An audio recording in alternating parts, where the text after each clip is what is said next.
All right, it's time to get it going here. Lower bracket finals, Cloud9 versus Sentinels. There we are. What the heck? We just showed up late. Oh, okay, there we go. We're here, we're here. There they are, okay. Vulcan and Huhi leading the charge for the squads. Gonna be walking out, and yeah, it's weird because I feel like sometimes when you go international and you're having a bad event, playing against your own region gives you that mental reset because you've played them so many times. We have seen this happen before. Comfort. Exactly. I've played these guys 1,000 times. I know exactly how you play. You're not going to be necessarily nervous. You're not going to be necessarily surprised by anything that is going on. So that can maybe snap you back to reality a little bit here. APA is still looking pretty happy. Yeah. He's back to confidence. Yeah. There we go. Exactly. They've had some time to mull it over. They won their last series. Yeah. They're on a streak. Yeah. Convincingly. Yeah, exactly. They're on a tear in the lower bracket, Kobe. Yeah, oh, they're heating up right now. They are heating up. Sentinels heating up as well. Let's see. There we go. we got it. That's my spot. He's like, oh, my bad. Top laner's at the top. Thanatos locked in. There's no comedy in this. Yeah. Oh, false start. Oh man, we are killing it. Let's Sentinel go. synergy. Oh, worrying trend. Yeah. Impact trying to walk past the team. Huhi leaving too early. You know what? This could be a sign for their team fighting. Yeah, that's what I was thinking. Are they going to be coordinated in their team fights now? Yeah. Were they coordinating the stage intro in Korean or English? True. Team fight comms, you know? That's actually been one of the really cool things that's been different cool this time around. And the comms listeners that we've gotten here has been almost all English compared to what they were doing up here in North America. So wonder if they're just going to stick with that, because it didn't sound like they were having too much trouble in English either. The comms sounded pretty clean. Yeah, they have been looking clean. As far as the comms are concerned, definitely not to play. Well, you know, yeah. I would say it's the funny thing about yesterday's series is they got 3-0'd, but I feel like it wasn't bad. It exactly, wasn't as bad. And especially for game 1 and game 2, they actually looked good for like 90% of the game. They did. It's just that the 10% was the 10% that matters most. That's the hard thing about League, is that you can play really, really well for 25 minutes straight, build slow incremental advantages, and then completely choke it in a big team fight, and whoop, there goes your 25 minutes. You're done. Yep. So much of it revolves around these big moments of these big end game objectives. Yeah, I mean, the game really is just about stacking dragons now. And so it comes down to these key fights, especially if you're going to be on the side where, all right, we're going to give early dragons and stack gold. You have to execute when you show up to prevent that soul. So we'll see what they're going to be looking for today, if anyone's going to get a little bit spicy in the drafts, or if it's just going to be more standard stuff that we've been seeing. Yeah, it's interesting too. You know, even Vulcan was like, yeah, Sentinels are a lot better than when we played them last in lock-in tournament in North America. So this match should be exciting. That feels so long ago, but it was like 2 weeks ago. Yeah, 2 weeks ago. It's a different year. I mean, life comes at you fast. You know, I was kind of talking with our manager about this, where it's like for C9, it's crazy to think about the fact that going into finals, you know, morning of this last Sunday, so it is now Saturday, so less than a week ago, they were 12-1. They were feeling like overwhelming favorites to win finals, and they were feeling so confident, so on top of the world. You lose finals, you come here, you lose another series, you struggle in your next, and the turnaround there, it's like whiplash. So apparently, though, because I did hear that even during that time where we were all like, oh my God, Cloud9's undoubtedly the best. Yeah, they were still losing a lot of scrims and getting clapped, especially by Lion specifically. So the internal, you know, scrims were already kind of starting to show there. So they weren't as confident as all of us were, and then ended up losing as well on stage. Scrims are always so funny though, because TL had been owning in scrims the whole time, right? Yeah, and you never know when you never know what it means, right? Trust. You know, if you're just having a bad run of scrims, is that gonna show on stage or not? And it's how you're like approaching the practice too, how much it is gonna mean. Totally, exactly. Are you trying new picks, and that's why you're losing? Varus coming out here as that first pick. A couple target bans being thrown over, so the Bard from Vulcan, the APA Ziggs, as well as Talia. I do think those are his 2 best champs, so going to be throwing those bans towards him, and we're just going to get Sivir Jarvan. I think it's good. Yeah, every time you see Varus, you're always thinking, all right, now how do we start blowing Varus's flash. Jarvan is perfect into that, regardless if what mid lane carry they go for. Plus, Darkwings usually plays a lot of low mobility mid lane champions. Always. So I think it is a very safe kind of open here for Cloud9, seeing the Varus. And even though we had Big Dokes flex the Varus into top lane, the likelihood of Impact doing that is significantly lower. Yeah. So you're like, yep, this is a bot lane Rahel Varus almost for sure. And now it will be for sure. Yep, for sure. It is going to be down to the bot lane. I also like Sivir as a matchup into Varus. Obviously, you are outranged, but you have so much wave clear. Attack and the you wave, can push. exactly. You just attack the wave and you spell shield the Qs, and you're going to be pretty comfortable in a lot of these matchups, unless the support matchup is like really disjointed. Be interested to see if Thanatos is going to go for a top lane match here, or if they're going to disjoint things, go for support. I actually like maybe going just for the Nico here and then throw a couple support bans. You could maybe even get a pretty significant advantage on the bot side. Yeah, like Bard is already banned. Karma is usually annoying for Nico. Yeah. Like that's just Karma too much. What I was thinking. Yeah, there we go. Okay, they got it too. It's just, like the poke is just too much. So like the big Nico bully. Yeah, I think you just probably need the Karma ban, and then you can throw the other one up towards mid lane or whatever. I don't think that's super important. If there's a mid lane that they would be less wanting them to play, hey, you're playing Jarvan, maybe you don't want him on a Azir because it has mobility, so maybe you just do something like that. And I do like this Galio ban because of what they're showing. Jarvan and Nico, and Galio is like a very good answer pick into Rumble. If your team is that much engaged, very good Galio ban. Yep. The other obvious ban, if you're looking at the Rumble answers, would be the Aurora, because that's something that Thanatos has been playing a lot. And he'll really use it to bully you in win lane. Exactly, and that's really what he has been going for a ton. In LCS, they were one of the teams that was letting Rumble through all the time because he just wanted to play Aurora into it. Yeah. Orin is the more standard answer that people go for, but because it is Thanatos, I would be banning Aurora. Yone going to get banned out for Darkwings.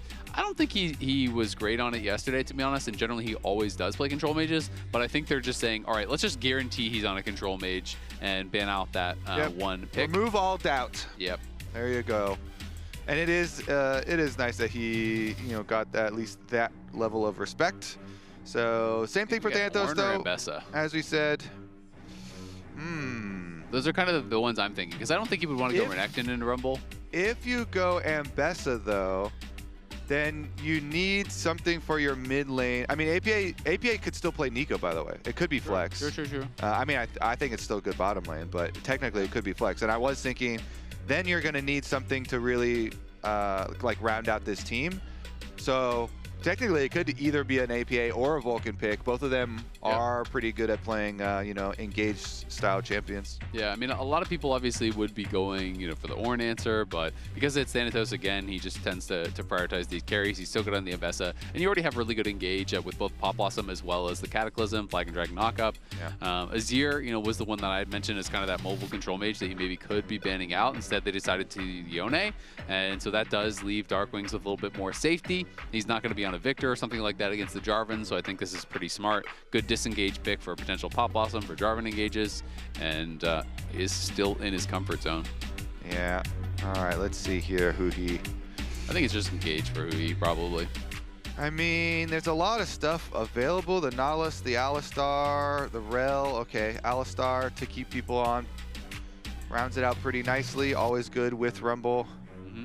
Yep, and it's a really good matchup in a Sivir. So to me, it makes the most sense out of the engage tools, because combo cannot be blocked. But that leaves Sylas, which would be really cool. Give him an Alistar ult. Exactly. That's actually a really good ult to actually be able to steal away. Look at who he just starts laughing when they hover the Annie, but it is going to be locked in. So we'll see if round 2 of the Annie can look better than round 1. Yeah, if you're watching now and you didn't watch C9's series versus Lion, the Annie was a very big pick in their last game, into the Ahri of Saint, and Saint got a solo kill, and the trash talk just exploded off that as well. And APA had a very rough time in that game because of it. So I mean, it was really interesting though, because the early levels, I mean, APA was up 10, 12, 15 CS, forced him to base, and Saint had no buy. He had to come back with brown boots. So he was on the super homeless buy, but then APA just completely disrespected him, didn't pop flash, potions, still didn't late. flash, tried to greed the wave, got solo killed, and then they went for this invade, and they fought the 2v2 at the enemy Raptors. They lost that too, and then the game's just done. It's just like actually so over so early. So, so yeah, as you say, hopefully this one will be better than the previous one, because the last one was pretty rough. It was pretty rough, but they have a lot of engage here, a lot of potential targets as well over on the other side. When you're thinking about Varus, you're thinking about Azir, you know, pretty vulnerable to the hard engage that is going to be coming out from Cloud9. You have Jarvan engage, you have the public execution follow-up, you have the flash anti-tibbers. So a lot of tools there to actually start out these fights, not even mentioning the Pop Blossom. Yeah, that's what we were talking about. We're like, okay, so they're going to need something now to round out the rest of this comp with more engage, and this is it. That does this. You know, a very, very strong engage, especially if you're controlling vision. Wards here, vision coverage leading up to dragons. If you can just get there early, take over vision, then you cannot face check this team, or you will get blasted. Yep, you can. You'll just die. Yeah, or whoever does. Yeah, just have one person do it and not everyone group up. Yeah. Well, this time Huhi is not on the Lulu, so if he's face checking for vision, then might be a little bit more tanky. Alistar definitely a little bit tankier than Lulu. Yeah, a little bit tankier for sure. So we'll see how this is going to go.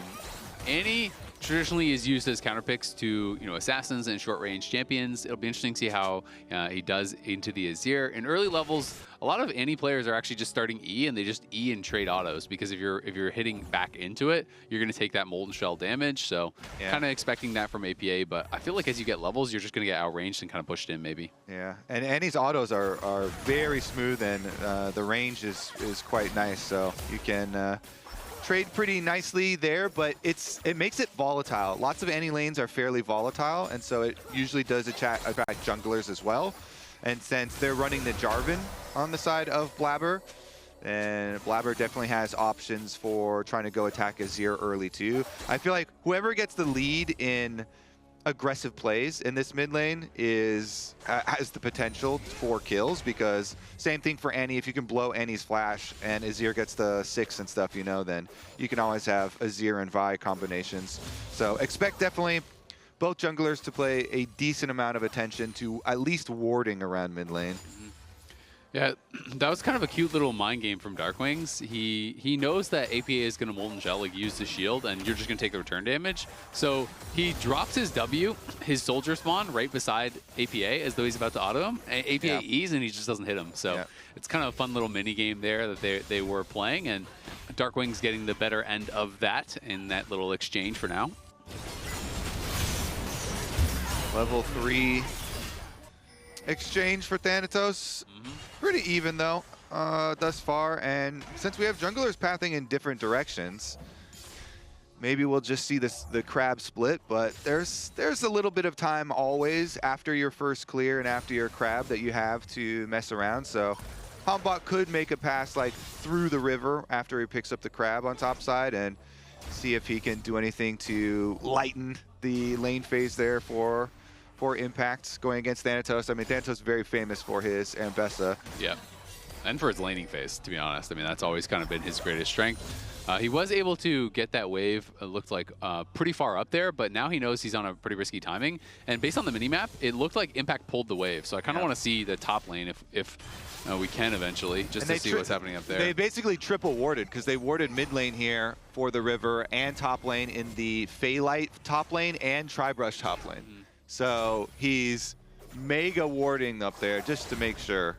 Oh, they're going to try to threaten a dive here. I don't think you want to go on Huhi, though. Rahel really intelligently just backed off early. And since he wasn't actually at the tower, he does have to give up a lot of minions. That is clearly the cost. Darkwing's low on health, so is APA, but Darkwings is out of mana. Rahel, though, down 14 CS already because he got zoned off the tower. So though they couldn't pull off a dive, doesn't matter. You already got that advantage. Yeah. I mean, another flash as well. So scoreboard doesn't look like who he is running Hex Slash either for Alistar, just the real one. So that's surprising. That's significant right there. Very, very good pressure for C9 bottom lane very early on here. And the mid lane, remember, is very volatile too. We just saw how low they were getting. They wanted to stick around as long as possible to get a better buy. But bot lane is where you're leaking gold. Look at all this. Can he even get all those minions there? Like, I feel like we're gonna need a little bit of help down there. Yeah, it is looking very rough already on the bot side. I mean, that is kind of the problem. Alistar is a good compositional pick and, you know, has a good interaction to Sivir, but it's still Alistar versus Nico, and that is a horrendous early laning support matchup. So that is going to be tough. Blabber will be spotted as he's clearing out the Raptors here. And 400 early gold lead, and it's a BF buy versus tier longsword. So that is tough. Rahel does have his TP, so he's going to be able to TP back, but the combat power on the C9 side is just going to be so much higher. They want to fight anything right now. Yeah, meanwhile, Blabber, he pulled the Raptors into the Raptor bush here and then kind of ping-pong back up to the other side. So I like the mind game from Blabber here.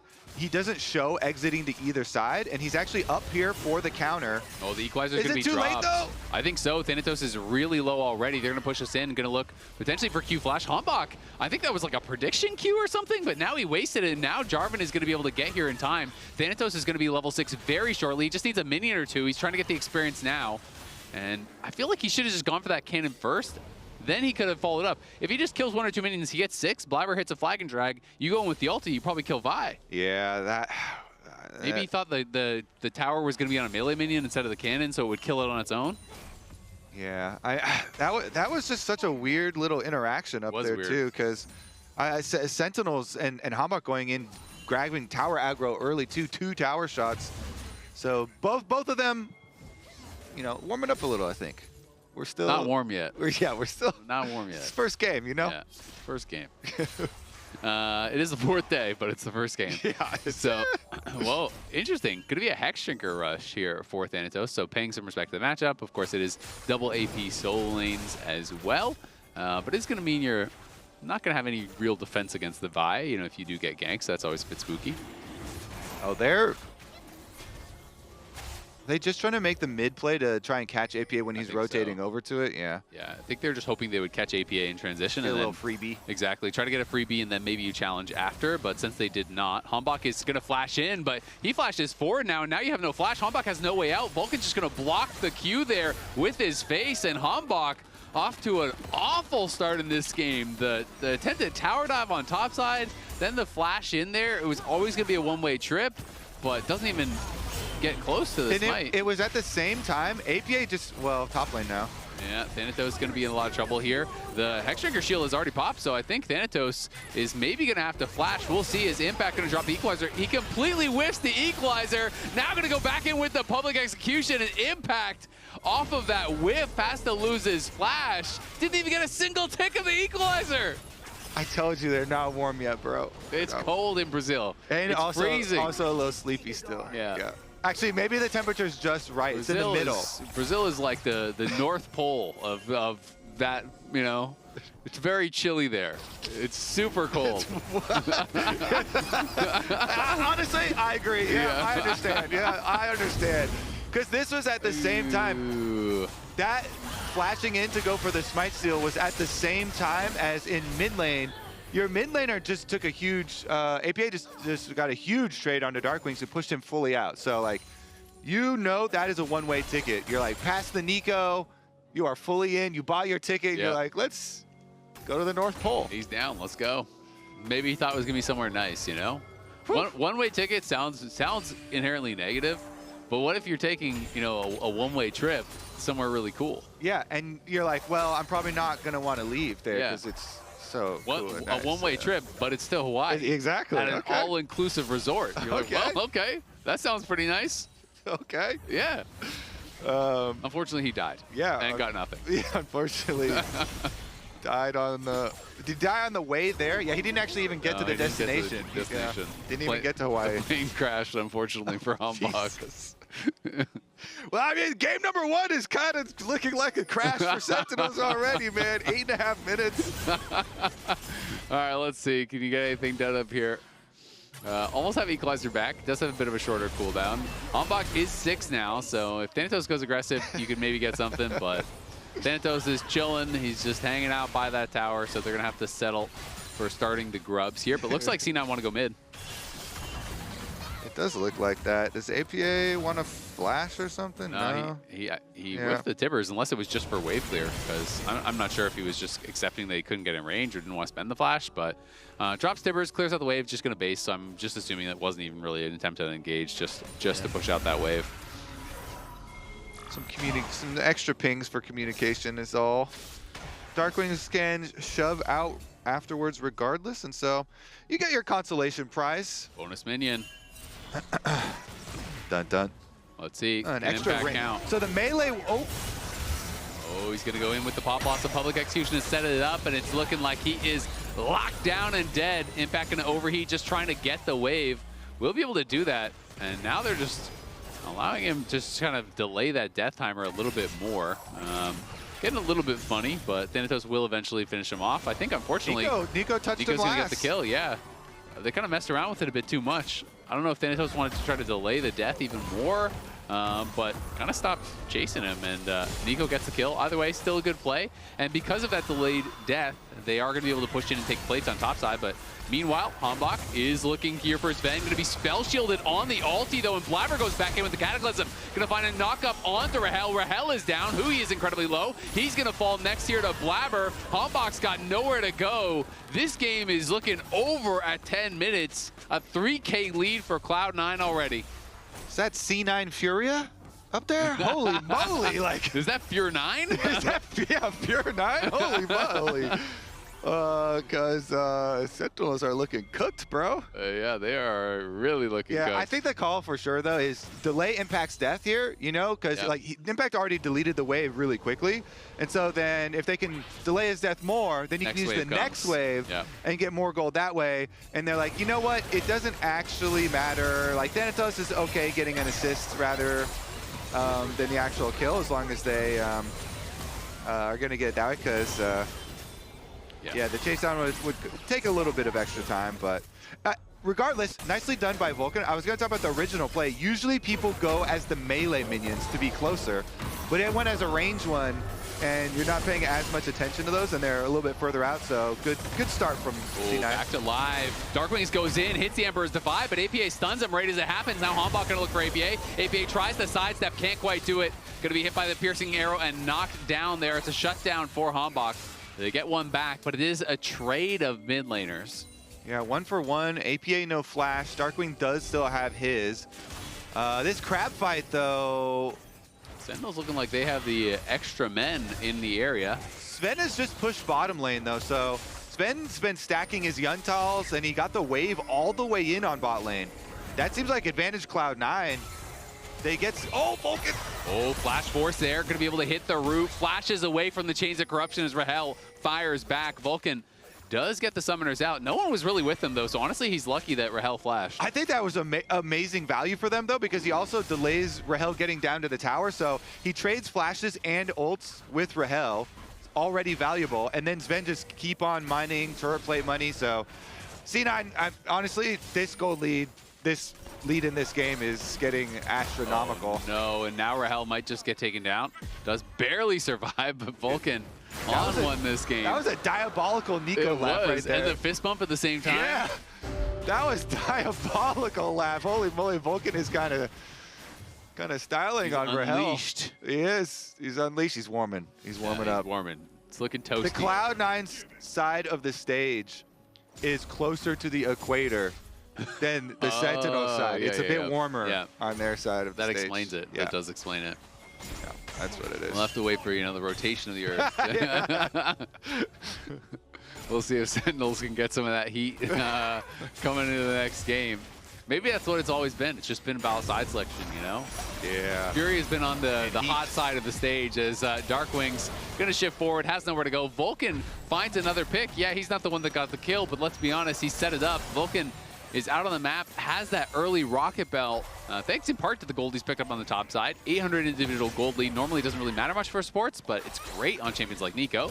As Hui going to look for an engage on Sven, flashes away from it, but they're going to turn their eyes onto Vulcan. He's going to get locked down by the Chains of Corruption. Still alive for now, though. Does get knocked down by Rahel, but Rahel has no flash. He'll fall to Sven. Hui will survive, but it's a double there for Sven as C9 win out again. Going to take away the jungle camps, going to farm the plates. They get everything. Sentinels, they were able to take down future World Finals MVP Vulcan, but Sven got free money here. He's just auto-attacking them while they're all trying to kill this Nico. And Sven had already gotten how much free money? I think all of the money that Sven has gotten this game has been free. Like turret plates, a bunch of shoved waves on bottom side. I mean, this is going to be a rich silver. Like Sven is going to shred them. It's like an accidental bank transfer, you know? Yeah. Some money just pops up in your account. Like, where did that come from? Oh, okay. You get a random request. You're like, hey, you forgot to you know, pay me for this trip that we took to Hawaii, Azael. You forgot. My bad. Yeah. I'll get right on that. Sent. I'll get right on that. Thank you. Got you, brother. Honestly, yeah. I mean, Sven's just cruising towards an Infinity Edge right now. So looks very good for Cloud9. One-way trip to an Infinity Edge. One-way trip. See, sounds good, right? Once you got your Infinity Edge, you never lose it. Just keep going forward. Yeah. Yep, one-way trip. All right, Hui's going to look for a potential wraparound here on APA, but will be spotted out on that Phalight's ward, just trying to cover Darkwings as he pushes in. Sentinel's obviously in a horrible spot, but for any chance to come back in this game, you're going to have the Azir in a good situation because I mean, Sven is just miles ahead, and Rahel is already on a much lower DPS champ. Well, he's got his Nashor's Tooth now. He has found the tooth of Baron Nashor and turned it into a weapon. How can you get that before Baron spawns? It's crazy. I feel like it's always built before Baron spawns. Yeah, it's kind of messed up. Nobody ever really thought about it. Where are they getting these things? This is the first time I've ever thought about that. Yeah. I don't know. Maybe Did you ever hear someone refer to it as Baron Nashor's Tooth like I did? Though? Exactly. So that's what I was about to say. That's kind of good. Like. That's what I was about to say. 1, 2 right there. I just never even put 2 and 2 together that it was Baron's tooth. Yeah. Oh, it was just Nashor's tooth, brother. Yeah. Holy moly, kind of blowing some people's minds right now as Darkwings is going to make an escape, miraculous escape. And Sven not going to make an escape, so they are going to be able to take him down. And Hambach now looking for more. Vulcan trying to run out towards that top side. Is going to juke him with the clone. Nicely done by him, but is he too far on the wrong side of the map now? Blast Cone's over the wall. Impact has not yet moved from his lane, so Vulcan just going to look for the execute here. Does he have Equalizer to try to get him? Is he going to use it? Ooh, okay. That's okay. All good, all good. Right. All good, all good. All right, he gives over the kill. It is going to be to Rahel, but at least you made Impact look funny with the Equalizer. That's worth a fist bump. What if Nashor's Tooth is not Baron Nashor? It's like, you know, Prince Nashor or something. It's his family member. Dude, I'm gonna be so sad. I thought that was really cool. It is cool. And then if it's not, but maybe Baron spawns in because he's angry that you like stole a tooth from his family member. You know? Holy moly. That's kind of messed up. Count Nashor. Yeah, exactly. It's one of the little baby Nashor put his tooth under for the fairy godmother to come, you know, take your tooth. And then people are just coming and stealing them and making weapons out of them. Yeah, just stealing all your teeth. I'm not even getting $1. Did you get $1 when you? I mean, lost a tooth? That thing is expensive. Okay. Actually, it's not that expensive. It's kind of cheap. Did your parents do that when you were a kid? Yeah. Yeah. I used to get a loonie, a single $1. A loonie? What the hell is that? Some Canadian stuff? It's a $1 coin. It's called a loonie. I'm just gonna trust you on that one. Yeah. You could easily be making that shit up. And no, that's me. real. Excuse me. That's my Canadian heritage. How dare you? A loonie. Yeah, a loonie. We got toonies now. Yeah, now you're definitely trolling me. We got toonies. No way it's Toonies are real. No way it's loonies and toonies. We do. No way you're. It's real. No way you're. Google it. Your economy. Google it. Your economy is a Looney Tunes economy. Yeah, we got loonies and toonies, brother. The land of Canada's doing great. That actually does sound great. Okay, yeah. Sentinels. All right, they're looking for an engage here. Teleport going to come in as Vulcan chunked incredibly low. Will have to back off, but they will grab the Dragon. 3 in a row now for Cloud9. The gold lead has closed a little bit. It was up to almost 6K, now down to 4 as Sentinel's going to try to push mid lane. Okay. Time to lock back in. I've always been locked in. Yeah, true. Never unlocked. No. Sentinels here. honestly, pretty decent to them to scrape this back. Because, yeah, I was thinking it was mega cooked here. And, you know, Sven's still heading towards his one-way ticket towards the Infinity Edge. Respect loonies and toonies, thank you. Chat, can you verify for me? Canadian code, yeah, see? I mean, I'm not going to Google that right now, but I'll trust chat. Yeah.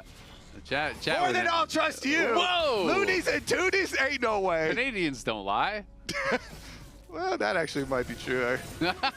They're so nice. Thank you. Appreciate that. Most of them.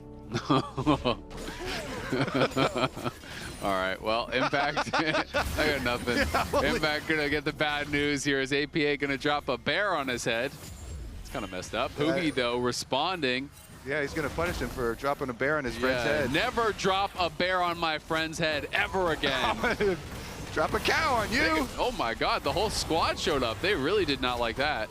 Holy moly. Let that be a lesson to you. Don't throw bears at Impact. Yeah. Will not stand for it. No Neither will his bears. family. No bears of any kind. Cloud9 going to be pushing up mid lane, trying to get some gold back in response here.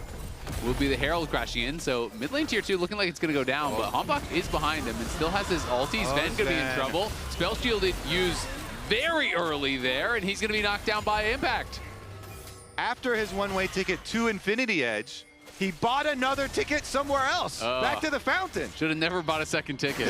No, you should have stayed there. Yeah. The instinct on the first ticket was a good one. Yeah. He got his Infinity Edge, and we're like, oh man, he's going to start shredding now. Look at these crits. Yep. Well, can't crit towers. That's all he's been hitting. But he did kill the tower. So he stayed around, killed the tower. Sometimes the dying tower can be a bait. Well, Thanatos actually, a couple times this tournament, the tower has been a bait for Sven. That is true, yeah. Versus Furia, he had that one in mid lane. Yeah, the Calista game. That was a tempting tower. So, teams, take note. Playing against Cloud9, and then you got a low health tower. Go kill Sven at that tower. He's gonna go try and finish that. Our tower is You're low. typing it all chat to him. Hey, buddy. No one's bot lane. This tower. The funny thing is, that bait shouldn't work anymore because killing off the end of a tower is not all the gold anymore because there's so much gold in the turret plates. So the rest of the tower, the last of the tower... Works on cannon minions. It's going to work on the last tower plate. Yeah. All right, when's our next Nico trick? How about that? He almost got Darkwing's topside. He's been going for it. What do you think about this Thanatos build? The Endless Hunger Maw. Whoa. No Shoji, no Eclipse. So if you have a big Maw, that's like a mouth, and then the Endless Hunger, so it's thematic. It's a thematic build. Do you think he has a Gnasher's Tooth in that Maw? No. No, there's no Gnasher's Tooth in that. That would be crazy.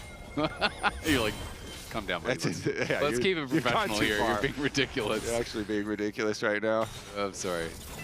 Sometimes I get a little bit out of control. It's okay, because you're Canadian. I'll forgive you. Yeah, appreciate that.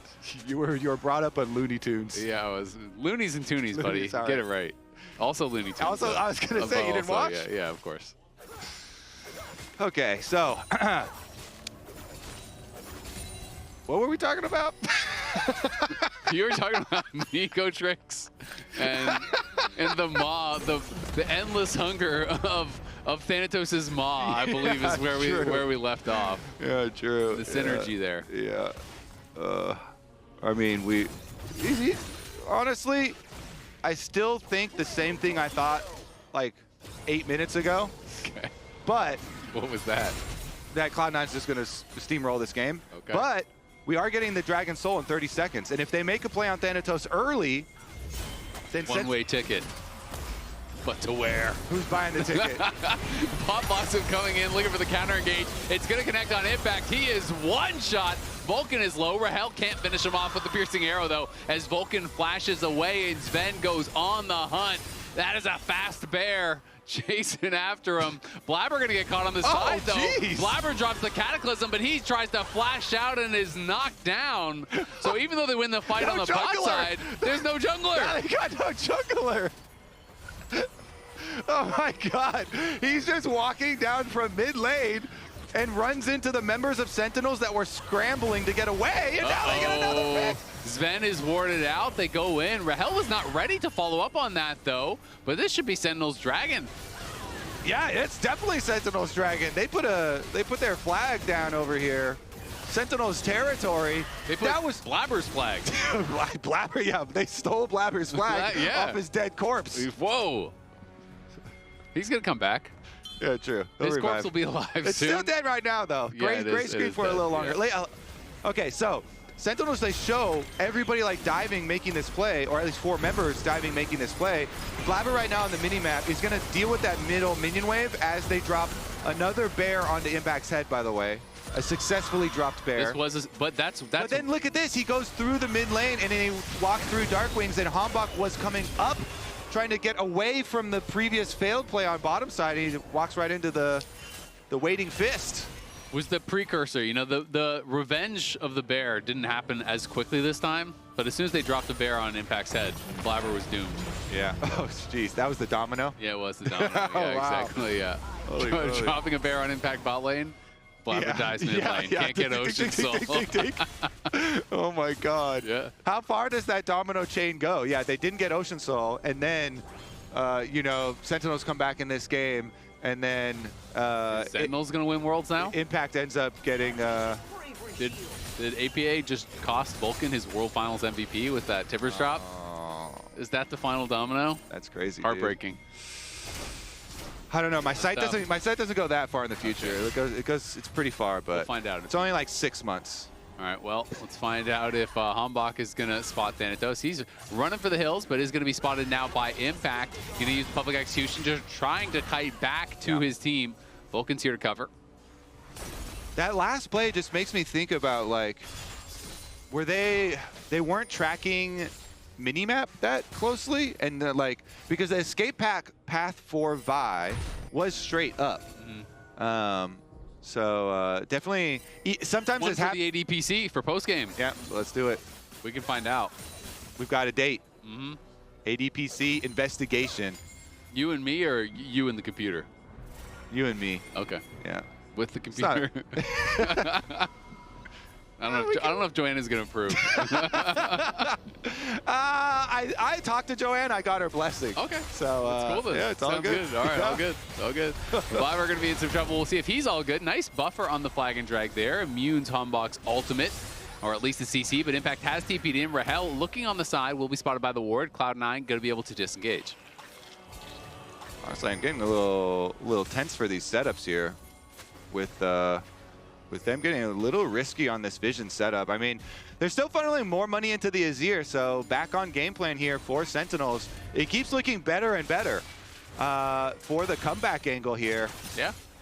I mean, it was 4K at what, 10 or 12 minutes or something like that? Yeah, it was crazy. So, and now it's 26 minutes and still 4K. So they do have a real chance at this point. Of course, they are still behind, and Sven is a real problem. He is on 3 items, 3 big ones with the LDR now completed, plus he already had the IE. Ooh. Vulcan looking for the Pop Blossom will force the flash from Hambach.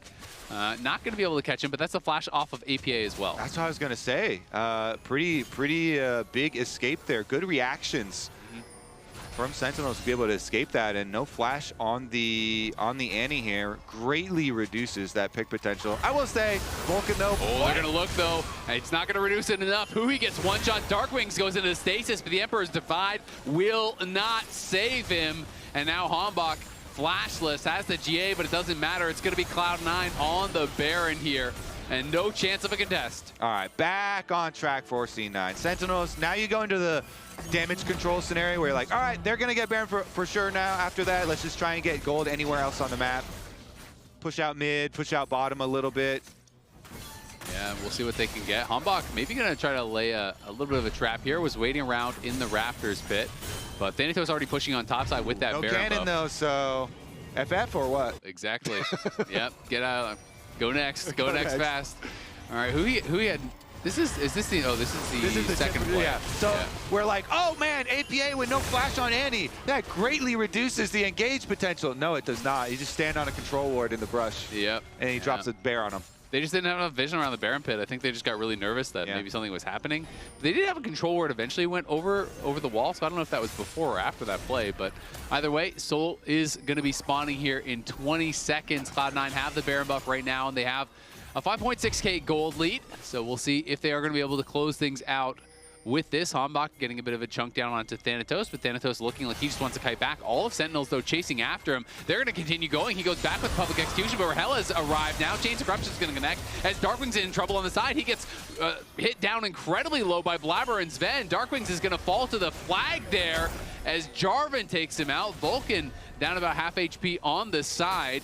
It is a trade, but Darkwing's trying to reinforce, just gets knocked down. Yeah, both junglers with their Guardian Angels, so they just try and full send, chasing down a member each. It is 1-for-1, so still definitely fightable here. Vulcan, though, has ult and flash. Be careful.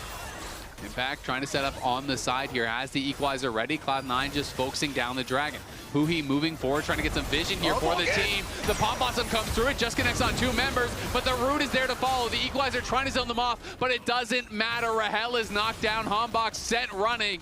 Impact has to get out of there, but can't do anything as Cloud9 now has the Ocean Soul, and they're gonna chase for a long time. Impact forced to flash as Cloud9 pushing both bot and mid. All right, with Baron and Ocean Soul here, definitely should be able to solidify this game. I mean, that one got a little bit dicey, but Vulcan just goes, as long as I go ult, I'm going to push them out. We will at least get the Dragon Soul, if not end up trading, you know, support lives there as well, and the rest of C9 can kill Huhi at the exact same time. So good job there by Cloud9, kind of making sure that they get the objective. And now with the extra sustain from Ocean Soul, right back out to the push. Sven completed another full item now, has the quick blades, rich. And he also has an Elixir of Wrath in his inventory, so ready for what he believes is probably going to be the final fight here, the final push. He's pushing up mid lane, covered right now by Vulcan, as Thanatos and APA are trying to get this wave moving in the right direction. Cloud9 definitely feels like they're on the precipice of victory in this one, as Darkwings is just trying to push bot and get some waves moving in their direction. Oh yeah. They've got 2 waves moving in Cloud9's direction, so looks like they're gonna go further. Yeah, they're gonna pop on the hunt, and Impact has no flash. Remember, in comes Jarvan, and down goes Impact eventually. He's into the stasis to buy a little bit of time. On the other side, Vulcan is gonna get picked off, so it is a 1-for-1. The Chains of Corruption does connect onto APA. Rahel has the flash. Blabber will not stop chasing, neither will Sven. The Ocean Soul keeping him topped off. Flag drag goes right back in as Huhi is forced to flash out. Thanatos and APA will knock down this inhibitor tower. Darkwing's taking a tier 2 down in bot lane, does claim a bounty, but eventually he's gonna have to get back to base. Yeah, I mean, they're starting to channel recalls on both sides. Cloud9 should at least finish up this inhibitor before they go. Oh, Darkwing's canceled his again, so he says, you stay around for the inhibitor, I'll stay around for some extra turret play money at the very least. Is empowered recall, at least for APA off his mid lane quest, This is a deep TP. They're going to try to catch him.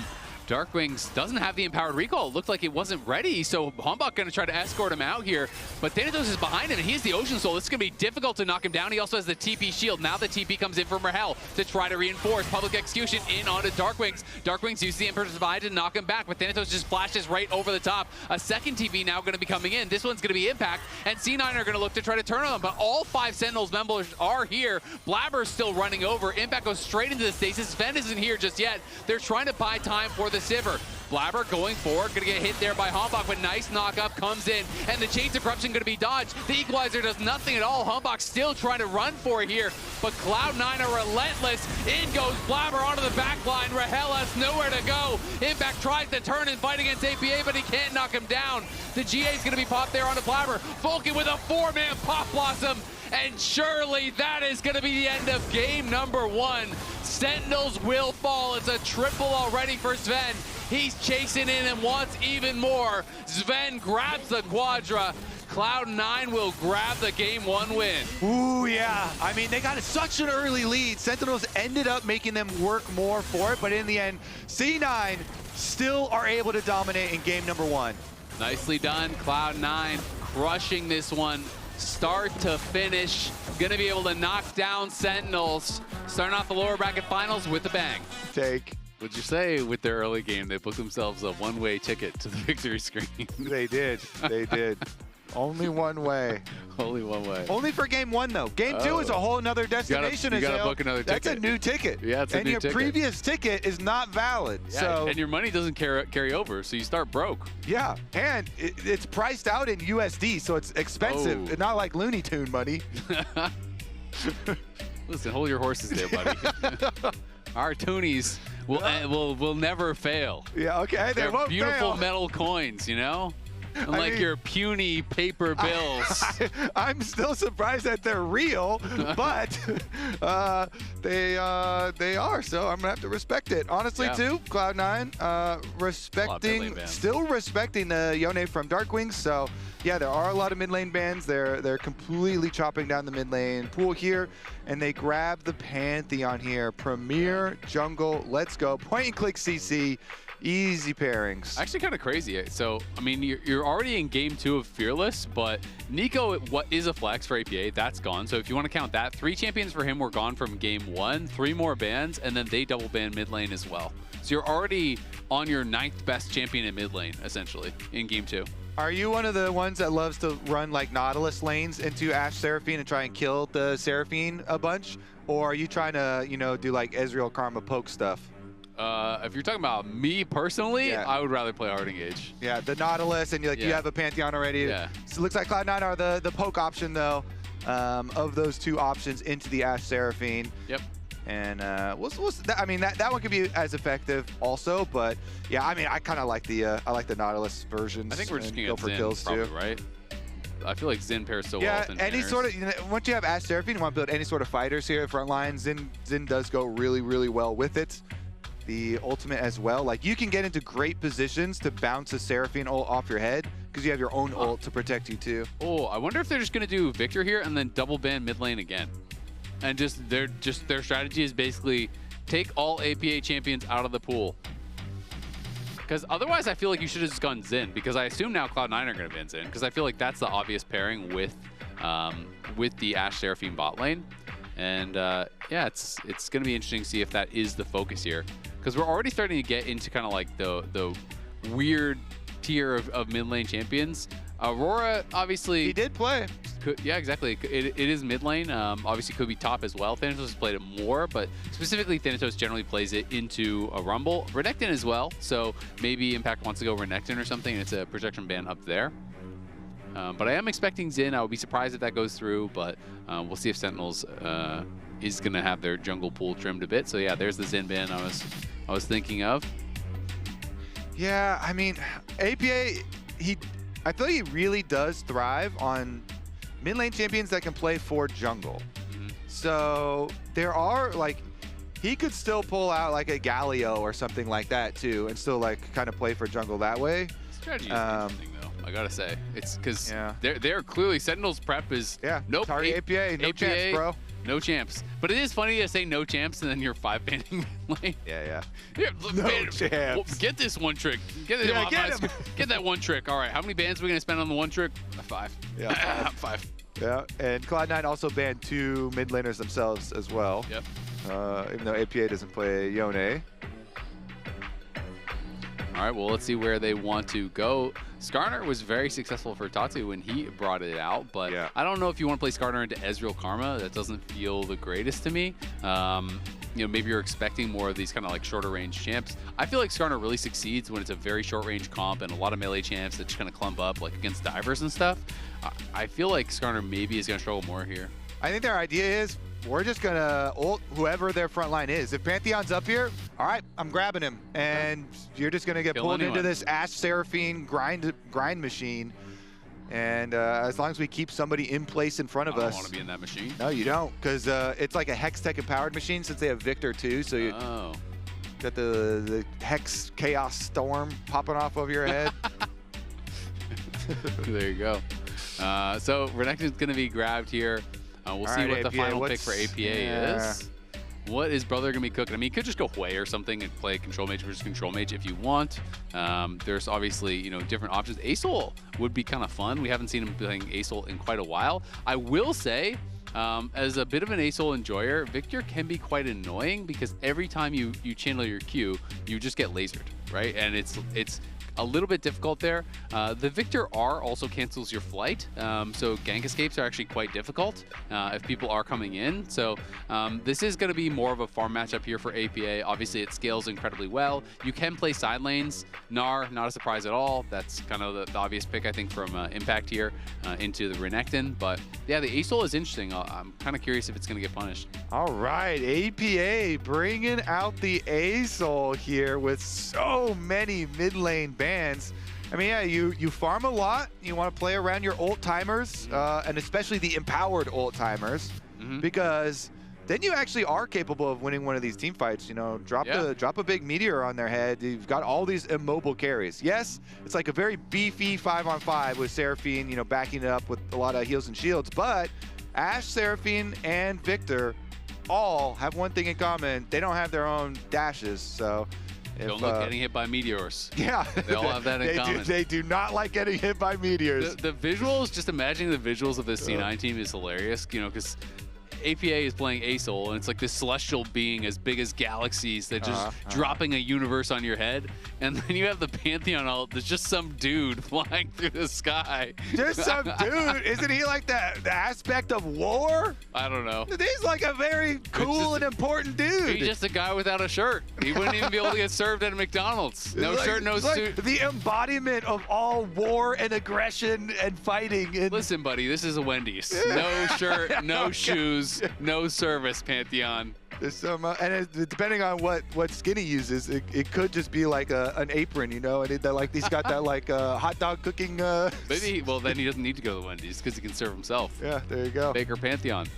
Get some nice bread cooked up there. Yeah. I could go for a nice fresh baguette. Honestly, I'm a little hungry. I'm a little peckish at the moment as well. We can go for a snack. All right, well, we'll see if they're going to be able to extend the lead here. Asol, a bit of a throwback. I mean, it's not something that people talk about for APA, but it is one of the champions when he first came in that he was most known for, I think, for really being and even the old version and the new version. Yep. So he was like, he used the old version to climb the ladder really early on in his career. And then he also obviously adopted the new version. But he's playing against the old version's GOAT. Huhi. True. Huhi pre-lane swap. So Huhi's going to know, all right, there's really Aurelion Soul, you know, roam possibilities. Exactly. Remember, what was it, the level 1 roam? Was that against Rox Tigers, or who was that against? Yeah. It was against Rox Tigers. I remember because I was getting so freaking excited. I was like, oh my God. That's a crazy I think he killed Gorilla with that. Yeah. With the first one. Yeah. He did like a level 1 and level 3. Yeah, we're going way back in time. Roman. Underrated mid laner, Huhi. Yeah, Huhi. I think he was really. He really was. He was kind of before his time. He was kind of that Niski archetype almost, you know? He was his own archetype, thank you very much. That's true. Huhi is his own mid laner. Yeah. People, I also remember people made fun of his Azir a lot. Yeah. But he got effective still. But his Asol was nasty. All right, well, I think that's the allowed emote, by the way. That's been just flashed.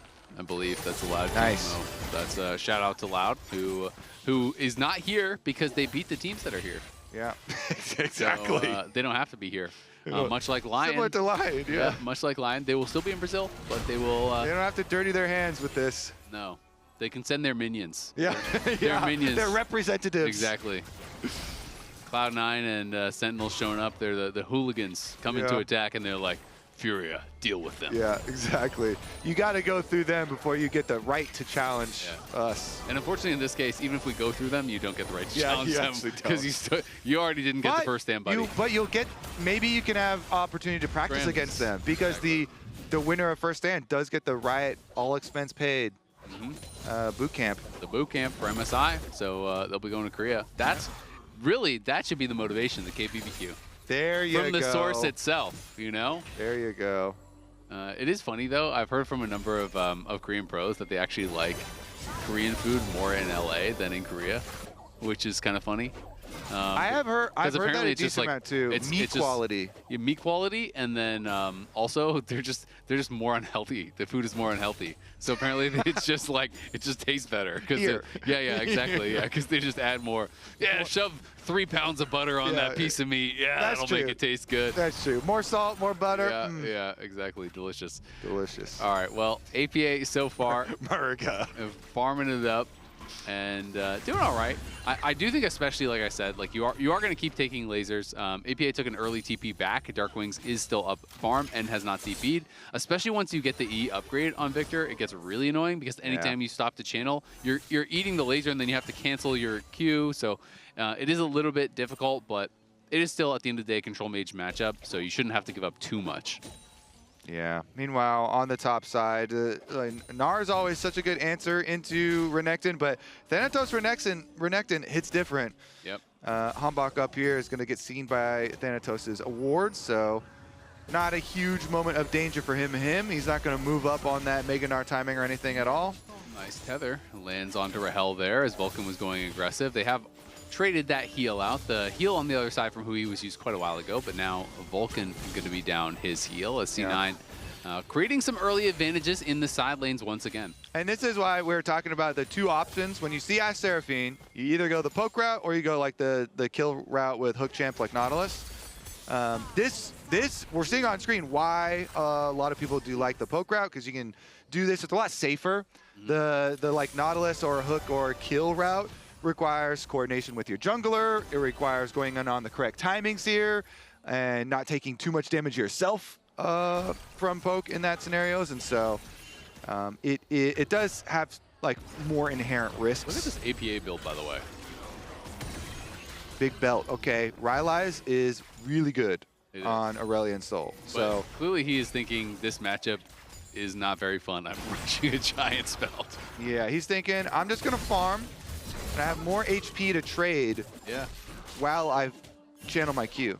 Yeah, I mean, it's good. You just need to get stacks. It's it's kind of funny, though. I don't know if I've ever can remember like a Giants belt rush on a mage like this. I'm sure we've seen it in mid lane and like Cho'Gath and whatever, but definitely very atypical. It's also kind of funny. I don't know if you saw the Cloud9 podcast. They were talking about it was an episode with Sven, I believe, and Thanatos, and they were kind of talking about how in bot lane now it's like, oh, you lose your flash level 1, you get zoned off the wave, doesn't even matter, you just run back, no problem. And then Thanatos was talking specifically about Gnar versus Renekton, and he was saying for the Renekton side, you know, it's like basically about getting ahead, but for the Gnar side, if you miss 3 minions, he's like, it's actually GG. If you miss 3 minions, you've lost the game. Well, Impact missed a lot. That's what I was gonna say. 3. Exactly. He said if you can't get Tabby's first base because you miss minions, then it's GG. So we'll see now if Thanatos is gonna be able to create an advantage. Calling GG then for sure right now. Yeah. He said no Tabby's first base, GG. I mean, he also got to proxy, so he got his base off with a really good buy for Thanatos. Bottom side, though, gank. Yeah, Hambach coming in with Ishal's impact. Sven is not going to get stunned to the wall, but Vulcan is going to have to flash very close. The Ishal's impact just expired before Sven got crashed into the wall, and Hambach decides to not even use the Impale, so just going to hold on to it. You want to go for first round of ganks here, just blow the flash first, then now you can like reduce a lot of the threat, a lot of the aggressive positioning from Sven and Vulcan. Maybe with no flash on Karma, you're way more vulnerable, and you really have to respect like return ganks from Skarner. And when Ashe and Seraphine both hit level 6, you gotta dodge a lot. Okay, you have to have very, very safe positioning now as the Karma. No flash versus that amount of CC in your lane could get very dangerous. Yeah, I mean, you can try to have Sven tank the arrow and then cleanse it, but even can't still, take the Seraphine ultimate though. That's gonna go right over your head. Exactly, and if you're lining up for that, then that could be problematic. APA is still trying his best here. Is down about 10 CS now, as this matchup is going to get kind of less and less fun, to be honest, as the lasers just ramping up. And APA just doing his best with this very, very defensive build, just trying to keep his health high and just constantly push out the wave, look for resets. But Dark Wings is going to continue to try to build these advantages. I mean, it's just this is the problem with Acel in so many Acel matchups. As I started playing this champion, is that it's like inherently you have to stand still to do anything, as the arrow is going to miss, and so many mid lane champs just punish that. Yeah, and Victor scales and stacks nicely himself. Yep. So we'll see how quick he gets his upgrades. Can't dodge skill shots while you're standing still channeling.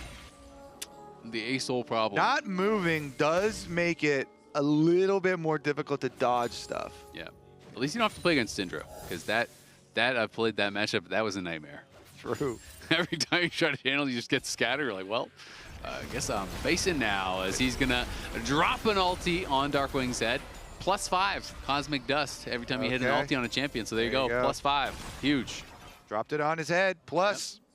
Yep. Now. How many stacks do you have? It's a little bit. I'm squinting. Is that 59, 69? I think it's 59. Can't read it. It's small.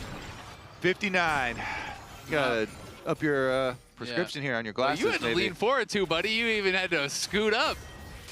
You're like, yeah, you gotta.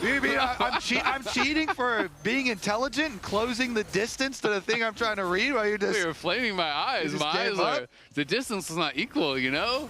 I mean, yeah, that was a you problem. That's a user error. Oh, Thanato's taking some power shots. That looks like maybe a bit of a user error, as Dominus, I don't know if it's going to save him here. The Mega Knar's already been used. Nice slice to dash both the wallop and the glacier with toss. a little pengu inside of it. Yeah, it's kind of weird that he's throwing a penguin at you. Yeah, encased in a giant. Let's go back this. I just missed a 3-pointer, and then you took a layup, and you're like, nice shot, buddy. You know, it's not the same thing. Well, I mean, you moved closer. If you're not good at shooting threes, why are you out there, bro? Like, move up. I'm trying to be like Curry. Move up. I mean, honestly, too, you gotta like you're aiming for the future, right? Yeah, you're trying to improve. You're trying to work on your eyesight. Yeah. Work on. It's gonna get better, right? It is, yeah. The more like long range things you try. My eyesight is scaling. Yeah, for sure. You're working on those bad boys. Yeah, I think by the time I'm 70, yeah, I'm gonna have perfect vision. It's gonna be 2020. Get him in there. He's been counting the blades of grass on Summoner's Rift. Yeah, exactly. He's never going to miss a Nico play. Yeah, I don't even need to take a one-way trip to Hawaii, because I'll just be able to see Hawaii from LA. Holy. Yeah. It's just like you're there then, huh? Exactly. You can feel the breeze even. Hear the ocean too. You got to start working on your hearing after your eyes are complete. Yeah, right. Got to get the full package. Yeah. If one of your senses is super strong and the rest just get left behind, that's just going to feel weird, dude. Yeah. Exactly. That's true. All right, these are good points. Things I hadn't thought about. Yeah, true. Yeah, the viewers at home, I'm sure, haven't thought about them either, but they're also appreciating the discussion. Yeah, chat is mind blown after mind blown moments so far this series. Good. For sure. Right. APA, does he have the Rylai's? He went back to base? Nope. So just grabbing the refillable, coming right back out. Still working on it, buddy, all right? Yeah. Just like my eyesight, he's scaling. Coming together. Yeah, it's coming together. He's stacking. 75 stacks now. See, I ripped that one off, no problem. Yeah, you like that. That was true. Yeah, you like that's one where you like, you were about to take your shot, you squared up, you took a deep breath. Yeah, form was good. Eyeballs wide, okay. You know, good little Next eyeball time, though, expansion. I'm going to play D in front of you. I wasn't playing defense. Start waving your arms around. Yeah. Ishtal's impact into the wall. There's the Impale. The CC chain is never ending. That's first blood for Darkwings, as Sven is going to have to shift away. The ulti comes down from Ace. Wow. Charm across multiple members, though, from the Encore. Sven is going to fall. Vulcan's going to flash. Sentinels coming alive in this series. Yeah, they just destroy them in this skirmish. I mean, everything looks beautiful right there. You get the Seraphine bouncing off of 2, hitting both of them. They get extra summoner spells. They get extra kills. Dragon number 2, Sentinels. And I always love Seraphine comps because you're so powerful in the mid game. The one thing for Cloud9 is Thanatos. Yes. And Thanatos was able to clutch it for them when he was on the Zehen. I don't know if he's going to be able to do so much as a Renekton into this comp, but starts out in the river. Hambach, really good job. Chases Blabber down, push him into the wall, get your ultimate chain right there. They follow it up, they push Sven out. Rahel flashes, who he can follow up with the flash. He hits his ult first on the 2 chasing the other way, then flashes to help Rahel get the extra kill. Just Sentinels completely warmed up here in game number 2. Very, very nice clap back here. Their side of the stage is nice and toasty now. Yeah. It's good. All right, we're in for a series now. As, nice. Yeah, still pretty even. I mean, it's just a couple hundred gold, so not a big deal by any means, but a really nice fight there for Sentinels. And you talked about it in draft. Hey, you know, you can just use the Skarner, just ult anyone and focus them down, and that's clearly what they were looking for there. Had a really nice CC chain onto Blabber. This just feels like Merc Treads are a must. Huhi, though, no flash. You are gone. They're even able to give it to Sven. Yeah, nice. The long-range combo. Long-range combo. He just finished his Trinity Force as well. So Sven is spiking. He is peaking. Bottom lane can get turret plate money, too. With Huhi dead, I mean, that Seraphine still quite squishy and no flash. So good pick off there. And that means they're going to get way more money off bottom lane now. How does, like, Rahel's trying to find a way in at the moment. But APA is still trying to find a way to farm. Yep, I mean, the matchup just doesn't get better. As I discovered when I played this one time into Victor. I think I counterpicked myself too, which made it better, especially for my teammates who they enjoyed that. And Hombach gonna look for another play here. The cleanse came out a bit early from Sven. You're gonna not hit the impale, but Blabber does get impaled. The encore comes through. He's gonna charm out Sven. He's incredibly low, and he's knocked down. Blabber gonna fall as well. Surely it's a double for Rahel. The CC chain is massive. As Thanatos going to get gnarred into the wall, but Impact doesn't feel he has the damage to finish him, so will just back it off. I love Ashe Seraphine, man. I love this lane so much. I think especially for junglers, you always want to go fight around this lane. Look at the power of these ults. Huhi has been bouncing them off multiple people. Was able to tag Sven with that one too, so they get the extra. And Ashe Arrow and Seraphine ult, in addition to being quite a capable 2-on-2 lane. Also, just a dream scenario for your jungler to fight around. So, Hombach here goes down there. Is like, yeah, okay, you stun him, but he flashes, gets the chain onto Sven. No arcane shift on Sven, so now he is unable to dodge the Seraphine ult. Barely got him there. Rahel actually gets the arrow execution for the kill there, and so they get the money onto the Ashe too. I mean, and Sven wasted his cleanse. He tried to cleanse the Ishtal's impact, but we were just getting driven into the wall. You can't cleanse that, as far as I know. And then he didn't have cleanse for the encore, so gets tagged by that. Blabber had a really nice Aegis Assault. You know, the E on Pantheon blocked so much of the damage because he had that time during the impale, but it did not matter. Yep. And the encore tags Sven, and he has no cleanse, so he ends up dying, and Cloud9 mis-execute in that fight, and now are down 2 dragons and 1,000 gold with pretty struggling mid lane here. They're just going to keep this matchup. APA is just not going to be fun here for him. He is level 11, but he's down 1.2k gold. Darkwings is just going to harass him every time he's trying to farm. APA is really struggling. He certainly is. As you said, not really going to get better. So Sentinels start up Rift Herald here. I mean, Impact's also going to get the wave pushed on topside. Thanatos kind of leaning over early here to at least get vision for them. Grand Starfall coming in. Darkwings will just flash back to safety, and now turning the damage around onto APA. He is very low from the Arcane Storm. Won't be able to finish him off, but they do get the Summoner. They do get the Summoner. No flash on the Victor. Maybe a repeat play. Side lanes can get dangerous if you get these towers down, but so far the towers very healthy for Sentinels because their lanes have been doing fairly decently. I guess the top side one, you know, Thanatos actually did a lot of work on up there, and maybe they can open up that as a long lane. Again, Thanatos, the Renekton lane is kind of the dream there, but Blabber no ultimate as well after the attempted play, and Darkwings can continue farming afterwards. Darkwings still has his teleport to get back to.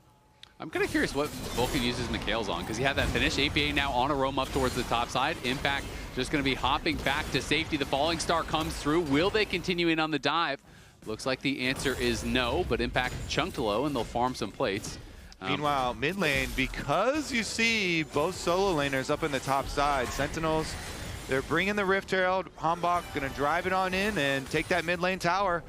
Nicely done. Open up the mid lane, just open up the entire map here. Now they can really like ward up these angles between rotations from mid lane, and helps out Sentinels a lot. In addition to having Hawkshot, now you've got mid lane tower down. You have so much room to work with. And that was first tower, so they're going to be able to grab first tower gold. They're going to be able to go and looks like get an uncontested third dragon. They take down the bot tier 1. They do lose their top tier 1, but Sentinels now on soul point. It is Chemtech Soul, and not bad, honestly, especially when you have the additional shielding on this composition. And we'll see if C9 are going to be able to contest on this next dragon, because they basically have 5 minutes to try to scrape something together and get ready to go. And this is for sure Darkwing's comfort zone. You know, this North American talent has not, wait a second, He's actually trailing right now. Yeah, they're going to look for a play potentially on APA. I think Impact's trying to bait him to actually use his fly aggressively. Yeah. Because if you do fly forward, then you would be absolutely Impact destroyed. was doing his best acting there. I'm Mr. Mininar, buddy. Don't you want to fly on me?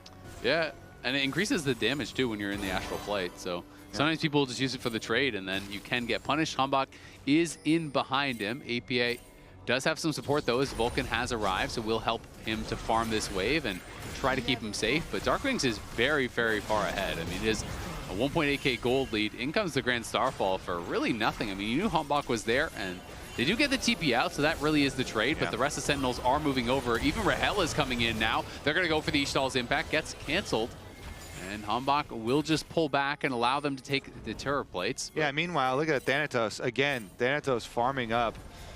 This Renekton is the Cloud9 lane that has the gold advantage, but, you know, it's just basically Stridebreaker Renekton, so yeah, not going to have the easiest time fighting through a Skarner and a Gravity Well from the Victor and an Ashen Seraphine, lots of CC.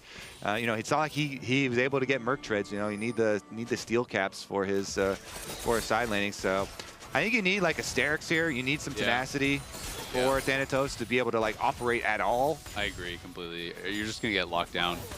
We'll say Cloud9 have pulled the gold back a little bit, so it is just that 1.7k now. So pretty close as far as that is concerned, but obviously the looming problem is the soul and the fact that APA has not been relevant at all. He is very, very far behind right now. He still doesn't even have his upgraded boots, you know, for that role quest completion, because he's just been trying to scrape together enough gold to get his Leandries. But that does mean you don't get any bonus from your role quest, right? Yeah. Like, it's very rare to see people leave their boot upgrade this long. And who is going to put pressure on Darkwings? They get the cleanse out of Sven here with the ulti. But who from C9 is going to put this pressure onto the Victor, onto Darkwings? This is, like I was about to say, this is his comfort zone. Playing control mage here without like the most significant divers. I guess you can say if he's in a bad position already, then a Pantheon ulting in and an Aurelion Soul empowered ult are probably the best way to get to him and best way to take him down. But if Sentinels, like they have now, control of the map and they're able to ward, you know, flanking wards on their sides, they should be able to keep Darkwings with a lot of uptime here. And this Victor with the double burn items with your Leandries and your Blackfire Torch can put out a lot of DPS through these team fights, because Seraphine shields keep you safe, and you've got multiple people peeling for you with plenty of CC. Yeah, I mean, I think Ashe is generally much higher DPS, you know, as well than the Ezreal on the other side, unless you're hitting absolutely every skill shot, which can be pretty tough. And Sentinels are going to win front to back pretty easily, so Cloud9 need to find some sort of way to get a pick or get into the back line with your, you know, your Renekton and your Asol and your Pantheon and one-shot someone, but that is really tough. And when you're trying to fly in aggressively like that, if you get CC'd up, you can definitely get knocked down. Shojin now completed here for Thanatos, as Cloud9 just trying to play for some vision here around the Baron. And gold lead still staying around that 1.5k mark. Sven won't have cleanse for a while, but the Mikhails is ready, so Vulcan, I think, is going to have to kind of stay glued to him. Okay, moment of truth here. Dragon Soul coming in 50 seconds. They get for one more recall for Blabber to go get, I believe, the extra control ward that he just grabbed. UPA does have the Sky's Descent, so he has the empowered ulti, so that is something that is working for them, and he has the Leandries completed. So yeah, he's down the tier 3 boots, as well as, you know, a little bit of extra itemization, but essentially he's still on 2 items, right? And so he's not going to be that much weaker than what Darkwings is right now. We'll see if Cloud9 can use that to find a good fight here, trying to line up on the side. Blabber, Thanatos, and APA all coming from that top side, and Sven and Vulcan just contesting the wave through mid. But Sentinels are all grouped here, clearly have eyes on everything, and Impact's coming in, but his Mega is about to expire. Okay, goes mini form. Thanatos has a fully charged up bar here on Renekton too. You get multiple empowered Renekton abilities, and they're trying to bait them into the face check, but Sentinels have Hawk Shot, and so they've got a few tools here to check vision with.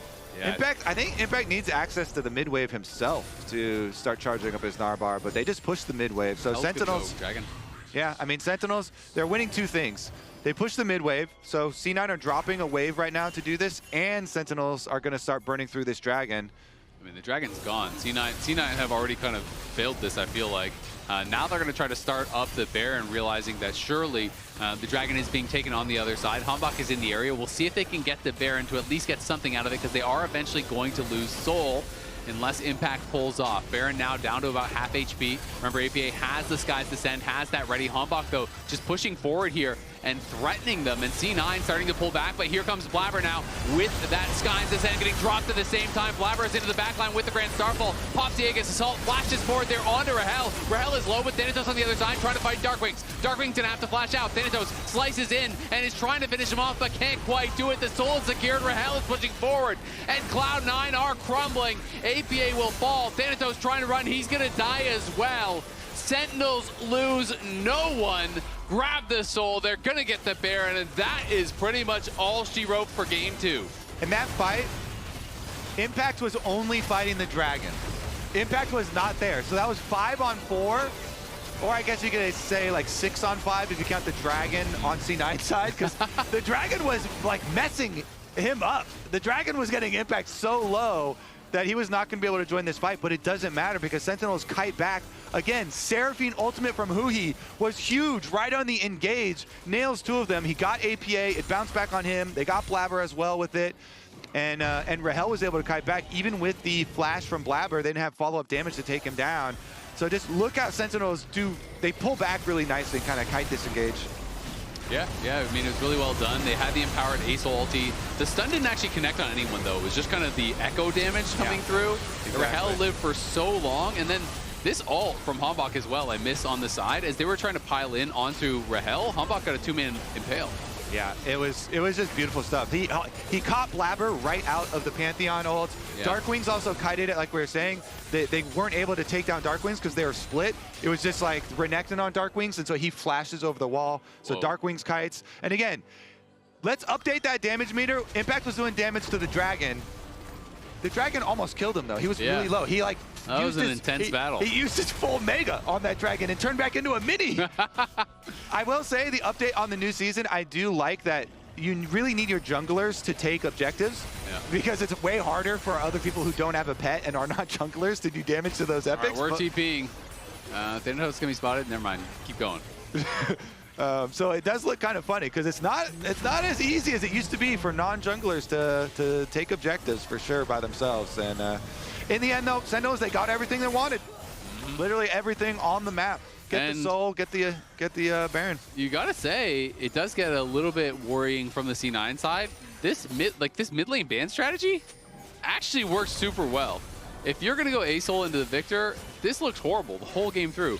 I was thinking, hey, maybe there's something I'm just missing. Big ulti comes through, Skies Descent across multiple members as Blabber's into the backline, but he is getting CC'd up. Rahel gets shut down, but they do get one back. It's up to Darkwings now. He's running here with Huhi. APA getting low, Impact threatening on the side, but does not have Mega. Good engage from Cloud9. They're able to knock down 2 members with the combo. Yeah, clutch defense. They really needed that one, but they're going to need more on top of that one. Good opportunity, though. You know, again, drop all the ultimates at the same time. Blabber goes in, Skies Descent from APA, and they're able to take down Rahel really early on in the fight, and they just blast through the front line as well. But we'll see how repeatable this is because Sentinels, they all kind of clump in here, and so you get the big ultimate. Yeah. Right over the top. Rahel is just taking full damage from Aurelion Soul right there. APA is just breathing on him. Yeah, I mean, Rahel was just too far forward. He tried to walk up and auto the tower in their face, basically, and he had no flash from that previous fight. So as soon as the A-Soul ult actually connects and stuns him there, you are pretty screwed. Even with, you know, the healing coming through from Huhi and the CC coming through, there's just no way you're not going to die in that spot. So does get punished pretty heavily, but they are still fully in control. 4.5K plus all the stats here from the Soul. And they just, like, if they just have their front line being in the more dangerous positions, then they should be able to win that front to back pretty easily, I think, especially with Chem Soul. And Seraphine here obviously is providing tremendous value for these fights, so Impact gonna push them off. They get another tower here. Still, though, you have to crack the inhibitor turret line to really make a dent. Sentinels are going to retreat and wait for the Elder Dragon. 1 minute and 40 seconds on Elder. Hey, that could be the great equalizer. Yeah. You can turn games around, definitely. You know, get an Elder Smite or get a good position here on the fight. Yep, it is going to be really tough, I think, for them to do that. But hey, if you steal the Elder, you're right. It can change the game completely. As the arrow is going to come out, it's going to miss. Everything really missing there onto Thanatos as he's able to blast come back out to safety. Looked like he might have been in a lot of trouble, but is able to navigate it well and stay safe. And you can see pretty much the gold lead is support and mid, which is kind of funny. But who he is up nearly 2K over Vulcan, which does matter a lot. And Shaders scale really, really well. He's going to have his third item in pretty soon. And then, of course, Darkwing's being up 3K, well, that's self-explanatory. That also matters a lot. He's going to be up basically the entire Zonias over where APA is. And that Seraphine third item, the Diadem, is crazy. Like, that is a huge boost in power. You know, it's already pre-stacked, so he's going to have full effectiveness with it once he gets in. And again, the Sentinels front to back, as long as you have Skarner on the front, just grab anybody. Yep, pretty much just need to get anyone at all. I mean, we've seen Blabber, even when he times the Aegis Assault to immune damage during the Impale, it still doesn't matter because you get CC'd out of that. It's not going to end, right? There's just so much follow-up CC from their composition. You're into a Gravity Field, you're into a Crystal Arrow, you're into the Roof from Seraphine, you're into the Encore, you're into the Gnar, you're into the Wallop. They all have tons and tons of CC. And C9 trying to push through bot to get some space here. They don't really have any deep wards that I can see. Thanatos right now is pushing through mid. APA, though, critically does have the charged up ult, so he has the Mega ult. The Sky's Ascend will be ready here. Ooh, Thanatos gonna get found, and he's gonna get CC chained. The arrow, CC just never ends. Found by impact, stunned into the wall, hit by everything there. C9, I feel like they still kind of have to try for it. Most of the ultis were used by Sentinels, but they still have Encore, and they still have that Impale, and they're TPing Impact back in. Yeah, Hambach is looking for the flank after stealing the red. Here comes the Skarner. All right, they spot him now. Blabber is back behind them. He does have the Grand Starfall to join. Trying to stay hidden for now, though. Trying to threaten a little bit on the side. Going to jump forward with the stun down on the impact. Here comes the Sky's Descent across multiple members. It's a big ulti, but the Impale is equally good on the other side. Blabber is gone. Vulcan sure to follow. Flashing forward is Rahel. Sven is on the run, but he's got nowhere to go. It's an arrow to the back as Sentinels take another fight. APA gets out, but he's the only one to live to tell the tale. They're TPing into mid lane. They can grab the Elder. They can even get the Baron again if they want here and finish all of these super buffs. Sentinels, I mean, they are going to even this one up for sure. Sentinels crushing here. The only hard choice now, do you give player of the game to Hambach or Huhi? Hambach has been so good on this Skarner. Every flash charge into the wall, like Hambach, I feel has done so many plays. I feel like Rahel's owning too. But Huhi, oh man, and both members of the bottom lane, and this value of the Seraphine has been insane. I just think Hambach is piloting the Skarner super well, and so many of these critical stuns into walls, so many of these critical plays started by him. Arrow hits again, and that one has the Elder burn on him. He still doesn't have any tenacity, man. Nope. It's so hard to move. It's a crocodile versus a dragon. What are you gonna do? To be fair, even if he had tenacity, it'd still be really hard to move. Yeah, he's gonna get killed. Has the Sterix, but just completed it now. Now it's completed after dying again. Yeah. Can't be CC'd in base. Yeah, there you go. But not gonna have to worry about that for too much longer, as I think this push should close out the game here for Sentinels, surely. You can see in the top right, they have the Baron buff, they have the Elder buff, they have the Soul. So they have everything they surely need to close this one out. Surely. It's a one-way ticket. It's a one-way ticket to the victory screen. And then, as we know, those tickets don't last into the next game. True. I mean, it's they both took actually they're at the same spot now. They both had one ticket. Same destination? Win. Yeah, same destination. So whoever loses the series is just stranded there. They don't get to fly home? Exactly. Okay, that's how it works. All right, well, C9 going to try to hold on, but very, very difficult. You can't fight against the Elder buff, and you can't really wave clears effectively against the Baron. You could try. True. I've seen many a foolhardy champion try, and a lot of times you don't get a choice because they're just going to come fight you. Yep, they are going to come fight him. 344 stacks. Ulti's going to get popped there. Stun over onto Rahel. Rahel is getting burst down. In goes all of Cloud9. They shut him down. APA trying to get some work done on the side, but Flabber is falling. Thanatos is already gone. Sven and Vulcan are running for the hills. And despite a good pick onto Rahel, it's not going to change the math on this one. Sentinels with too much power will not be stopped. They push forward, they take the Nexus, and they tie up our lower bracket finals 1-1. I'd pick it just to get something out there. I don't think that Darkwings is the guy to really counterpick you and worry about that too much most of the time. So if I'm C9, I'm first rounding for sure. I'm not allowing them to get 5 bans on mid because they're going to do Ziggs Talia +1 again, almost guaranteed. Yeah, I mean, he wants to go Rise. That's the Anivia ban. Ooh. Definitely looks like it. Oh, Talia's up. They're doing Ori, so they can't ban Rise or Talia. They have to drop one of those bans. So C9 is your good pick. Cassio is also still available too. So like there are a lot of champs that he can't play. But people don't really seem to care about the Cassio matchup that much anymore. So I feel like I mean it's a good it's not a losing though, you know? It's I agree, it would be way better than what we saw previously. I just think Sentinels will ban Talia or Rise, and then AP will pick the other. That's I would not let him have Talia. I agree. I think you got to ban the Talia version. They had been banning it second every time, so I was just kind of a little bit surprised. But yeah, I think he'll just go Rise, and then I would assume you're right, and we'll just get Cassio in versus Rise. But yeah, I mean, there's easy problem solves for it this early on because you say, all right, well, we don't let our mid laner get 5 banned. But if you get to game 4, game 5, well, that gets problematic. Yeah. Fearless takes its toll. We'll see, though, because this game, they should have no problem building a comp around Rise. This is one of the most flexible mid lane picks. Like, you can side lane with it. You can team fight close range comps with it, no problem. You get a lot of push in most matchups as a Rise, and so that allows APA to play 2 Blabber. Nara Lulu versus Corky Nami. Wow, that would be crazy. Would be crazy. But I think that's what we're going to get. We're going to one-way trip. To Crazy Town? A one-way trip to Crazy Town. Crazy bot lane town. We're bringing one-way trip all the way through. Yeah. We're reframing one-way trip. It has been so negative. Now one-way trip is always going to be a positive thing, you know? Because after you take one-way trip, you can just take another one-way trip somewhere else. Yeah. So it's like you didn't even get another cool place. Even if the first one-way trip was bad, just a new one, and it could be somewhere good. Yeah, exactly. No problem. Ah, the Syndra instead here. Okay, so Splinter stacking. Syndra really, I think people underestimate the stacking part of Syndra here. You really do get so much power. One thing that can be difficult, of course, if enemy jungle is a good ganking jungle like Syndra, you blow Syndra's flash and she has a really hard time fighting her way out of it. You have to be so good with your stuns with this champion, and Rise definitely has the potential for a lot of flash setups here on you.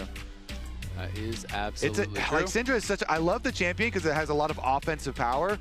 It's just the defenses are always a liability depending on enemy jungle. That's what you draft Lulu for, you know? Strong defense. Yeah, he might say, a lot of my buttons are reserved for the Yunara, though. What if he just dual lanes mid, you know? There Mixes you go. it up a little bit. A little roaming Yordle. Forget the role quest. I don't need Takes that. a one-way trip to mid lane for bottom lane. Exactly. I do that sometimes when I'm queuing support. So like you take a lot of one-way trips. Yeah, Let me out of here. I'm not coming back. I give my ADC 1 death.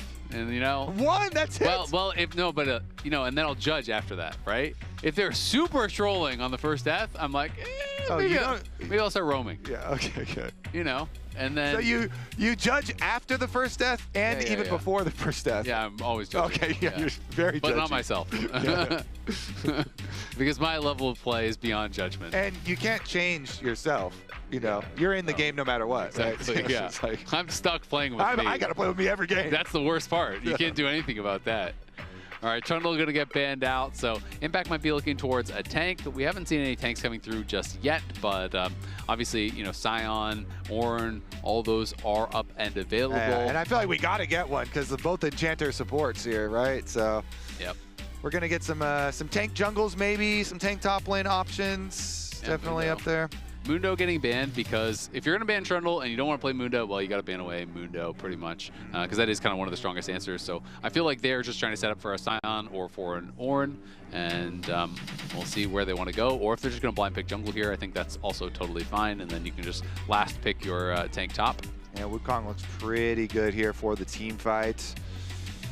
And then on the other side for Cloud9, oh, they banned the Malphite themselves also, so they don't have the extra point and click. Yeah, Malphite would have gone hard this game, I feel like. Syndra feels like it is not fun playing a Malphite, but obviously it was banned in the first 3. Yeah. And Wukong is going to be locked in, so no surprise there. And now Cloud9 have to choose which AD jungler they want to play, because you're not allowed to play AP junglers. And the one that they want to play is Nocturne. Yeah, they're completely fine with that. Guess what? Syndra can't get away from me. Pop my ults, pop my spell shield, and you're going to have a hard time. You're going to get feared. Okay, so the Gwen. What do you want to play into the Gwen? We actually have seen a decent amount internationally of Yasuo into the Gwen. The Impact Yasuo is what you're calling for. Yeah, buddy. Maybe change the nameplates a little bit and we could move that around. Best I can do is a Cassante. That looks better with the nameplates. Yeah, it does. Let's do that. I mean, you knew they were setting up for a tank top, but this is kind of, this reminds me of back in the day when Impact was playing only tanks, and people used to blind pick GP, which was considered omega illegal, and then he would just pick a tank into it anyway. And so sometimes you can get that preferential matchup when people have their preferences as far as those champions. So I do think that Trundle really broadcasted they want to play tank top, and so you blind pick Gwen, which is great into all tanks top. And so now Impact is just going to play the tank that he thinks will get punished the least by it. Yep. And we'll see if he is going to be correct. Kanik Rookern goes hard though, you know, got the Ryze split push or the Gwen split push. Yeah. Kanik Rookern for Impact looks pretty good. And then their team fight. Just look at team fight. You know, you play for your team. Impact is good at that. Slam me a tank, all good. Slam me a tank, pick me a tank, let me win in peace. Yep. There you go. And on the other side, it's really going to be all about attack them side lanes, baby. Exactly. Got attacking Nocturne. The side lanes. Got Nocturne, some good split Gwen, push. plus Ryze. You have Realm Warp. You have Paranoia. You have so many tools to get in on those side lanes. And you also have what is a very strong 2v2. Actually, oftentimes people think of Enchanter matchups 2v2 as really, really boring. This is one of the ones I've actually really been enjoying watching because I think that they are two really strong lanes, and both sides can win, but they have completely different goals in the 2v2. Yunara Lulu want these extended trades where you get the Yunara passive stacked up and then you use Ghost or heal for move speed or whatever, and you get in there and you take these extended trades. And Corki and Nami need to trade aggressively to win the matchup, but you need short trades and you need to make sure you're never overextending and giving them that lethal tempo stack.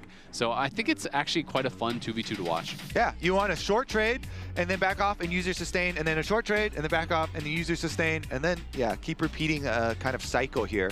And so that's why we get a lot of jungle pathing down there. I mean, we get a lot of jungle pathing bottom lane anyway, but we do get a lot extra here too, because you can influence those timings and force a little bit more. One-way trip down to bot lane for the junglers. One-way trip down to bot lane, and then maybe from there you get a one-way ticket into mid lane. Yep, then back to your camps.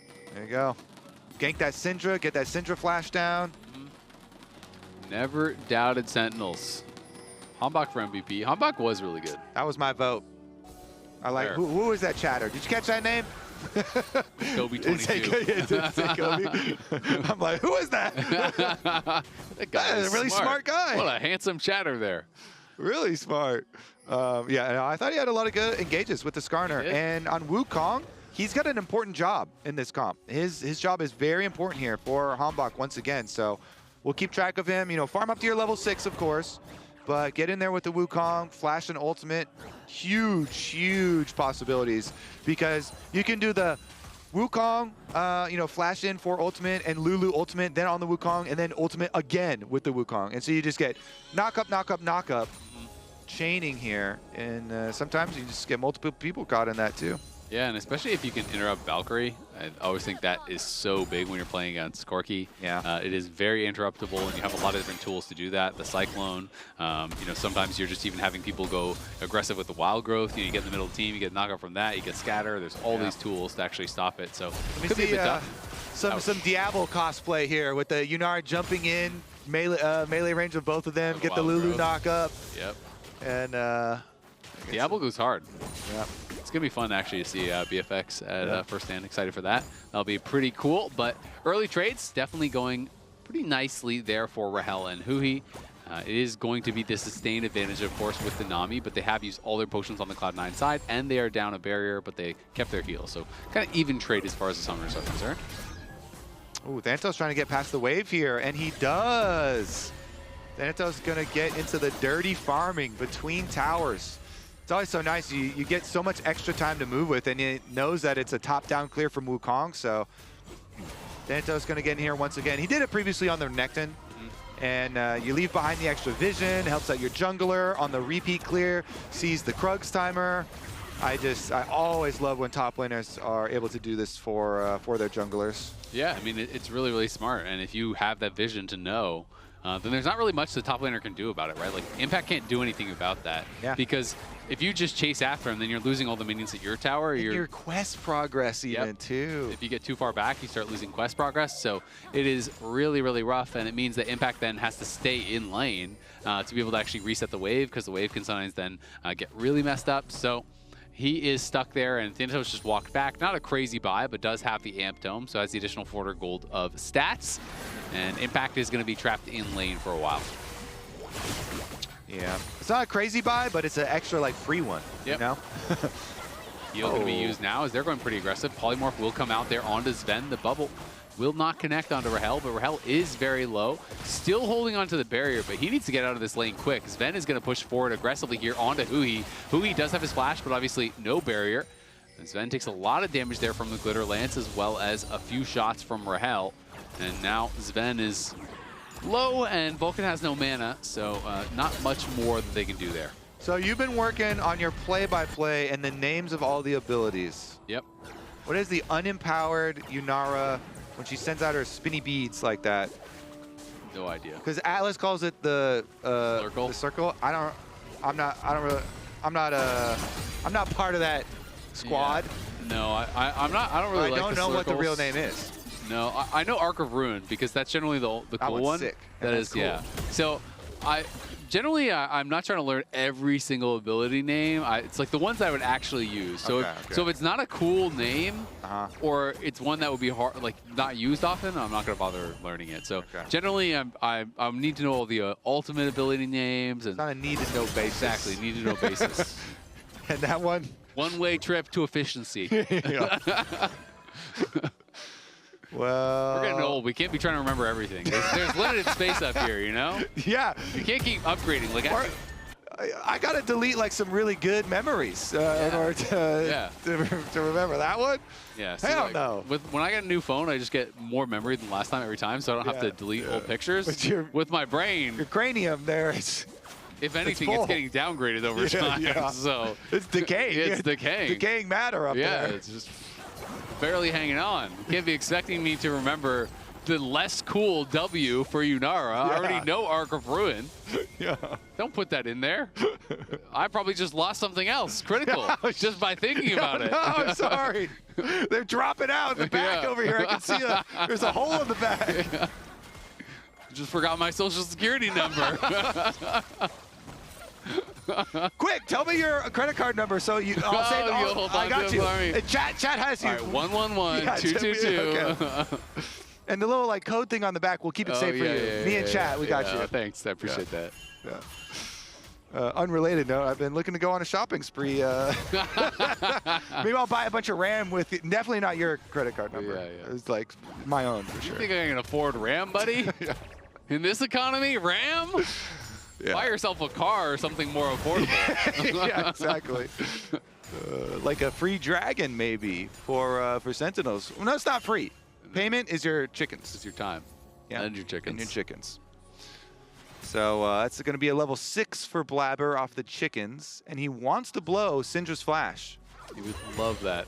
But Syndra would not love it. So she's playing pretty far back. Respectful Syndra. Love me a respectful Syndra. Respectful Syndra, yeah. Ooh, no scatter, but... drops his cannon. He's so respectful, he drops his cannon. APA pushes Darkwings away from the cannon. And Darkwing says, I bet you have a level 6 Nocturne on your team. And he was right. That's a good bet. Right. He remembered. He remembered, and he did not want to take a one-way ticket back to the fountain. It's a bad one-way ticket. Yeah. All right, Sven now down a couple hundred gold. They lost the place. They're just going to try to shove this as fast as possible as Yunara has base. And Thantos is still looking good up on this top side, has claimed that one plate, and you can see the crystalline growth is stacking up again, so might be able to grab that for himself pretty soon. APA also, you know, one auto or a couple minion shots away from grabbing a plate there in mid lane. So Cloud9 going to be able to reclaim that gold lead ever so slightly. Yeah, I mean, going pretty calmly here in the early stages, so farm it right back up for the resets. Impact here. It's always nice. You get the extra regen off your early components and just sustain away the impact comfort zone. On a tank, in my lane. Was it thriving? Yeah, it's calm, thriving, unbothered, moisturized, unbothered. Yeah. He's all those.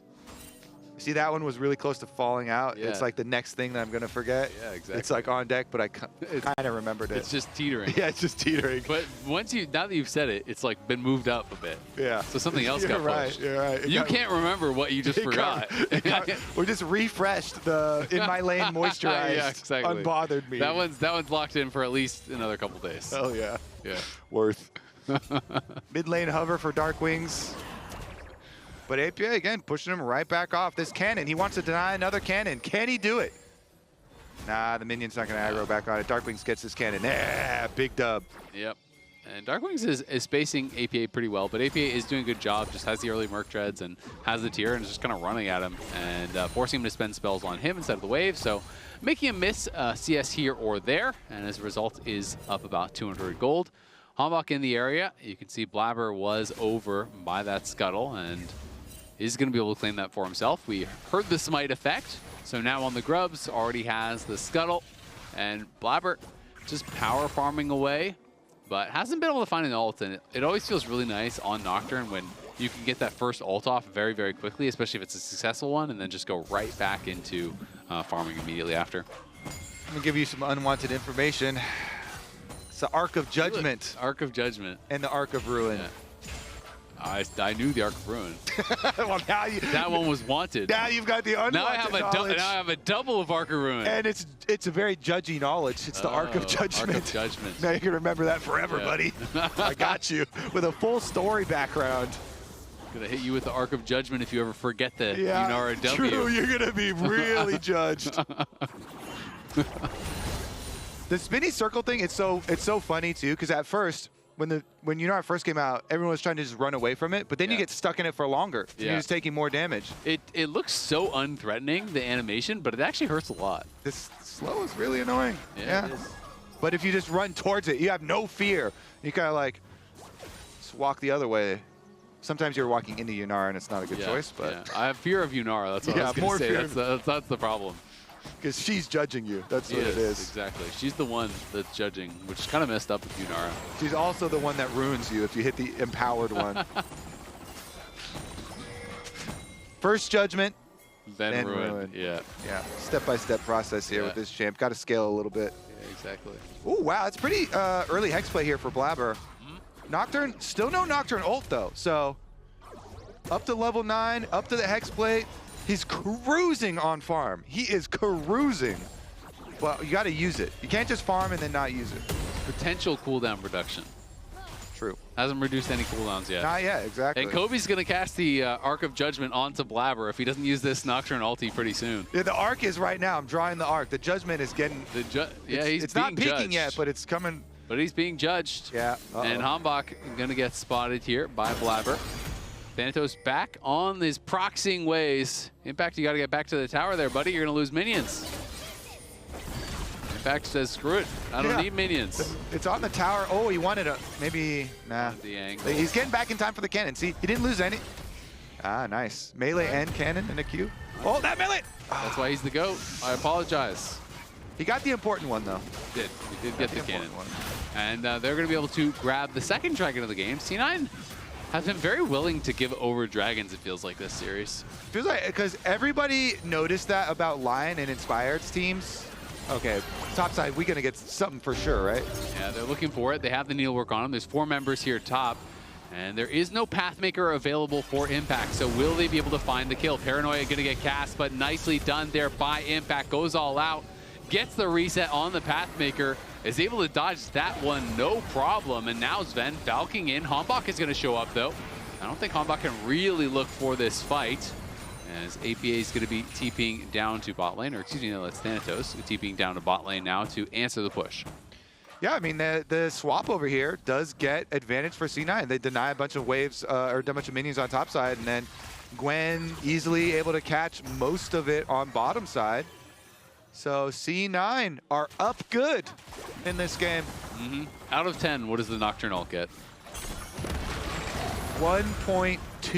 1.2, that's pretty terrible. It was pretty terrible. Impact just used his own ult. Well, ran right by him. Ran right There's by got to be him. more room for that to be worse, no? Well, I mean, he could have just walked up, and then Impact would have had to leave anyway, and just not use their ult at all. All right, well, we'll see if the Hallowed Mist will keep Thanatos safe. And it will for now, as APA shows up to back him up, use the Realm Warp there, and the Ghost to get down. Was pretty worried about the dive coming through. So nice roam from Darkwings is going to force a couple of resources out of APA. Trailing Thanatos as well. Doesn't seem that threatening, though. I mean, Darkwings has not been interested in anything but max range poke. Yeah, he's a respectful Syndra. Yeah. Which is important on this champ, because we went over how frail you can be if you're not respectful, and people start jumping on you, blowing your flash. It's true. Some life advice there. When you're frail, you need to be more respectful. Yep. When you're you never frail, know when you get smacked in the mouth, you know? And I'm not trying to get smacked in the mouth. No. Or in the head, because then I wouldn't be able to remember even Arc of Ruin. And that's the cool one. Yeah. And then, you know, I mean, you're going to get judged either way, honestly. But yeah, exactly. you don't want to get smacked anywhere. You don't want to get ruined. If you get smacked anywhere, people immediately judge you. Yeah. And hopefully the person who smacked you as well. Unless you were deserving of the smack. Yeah. An unwarranted smack.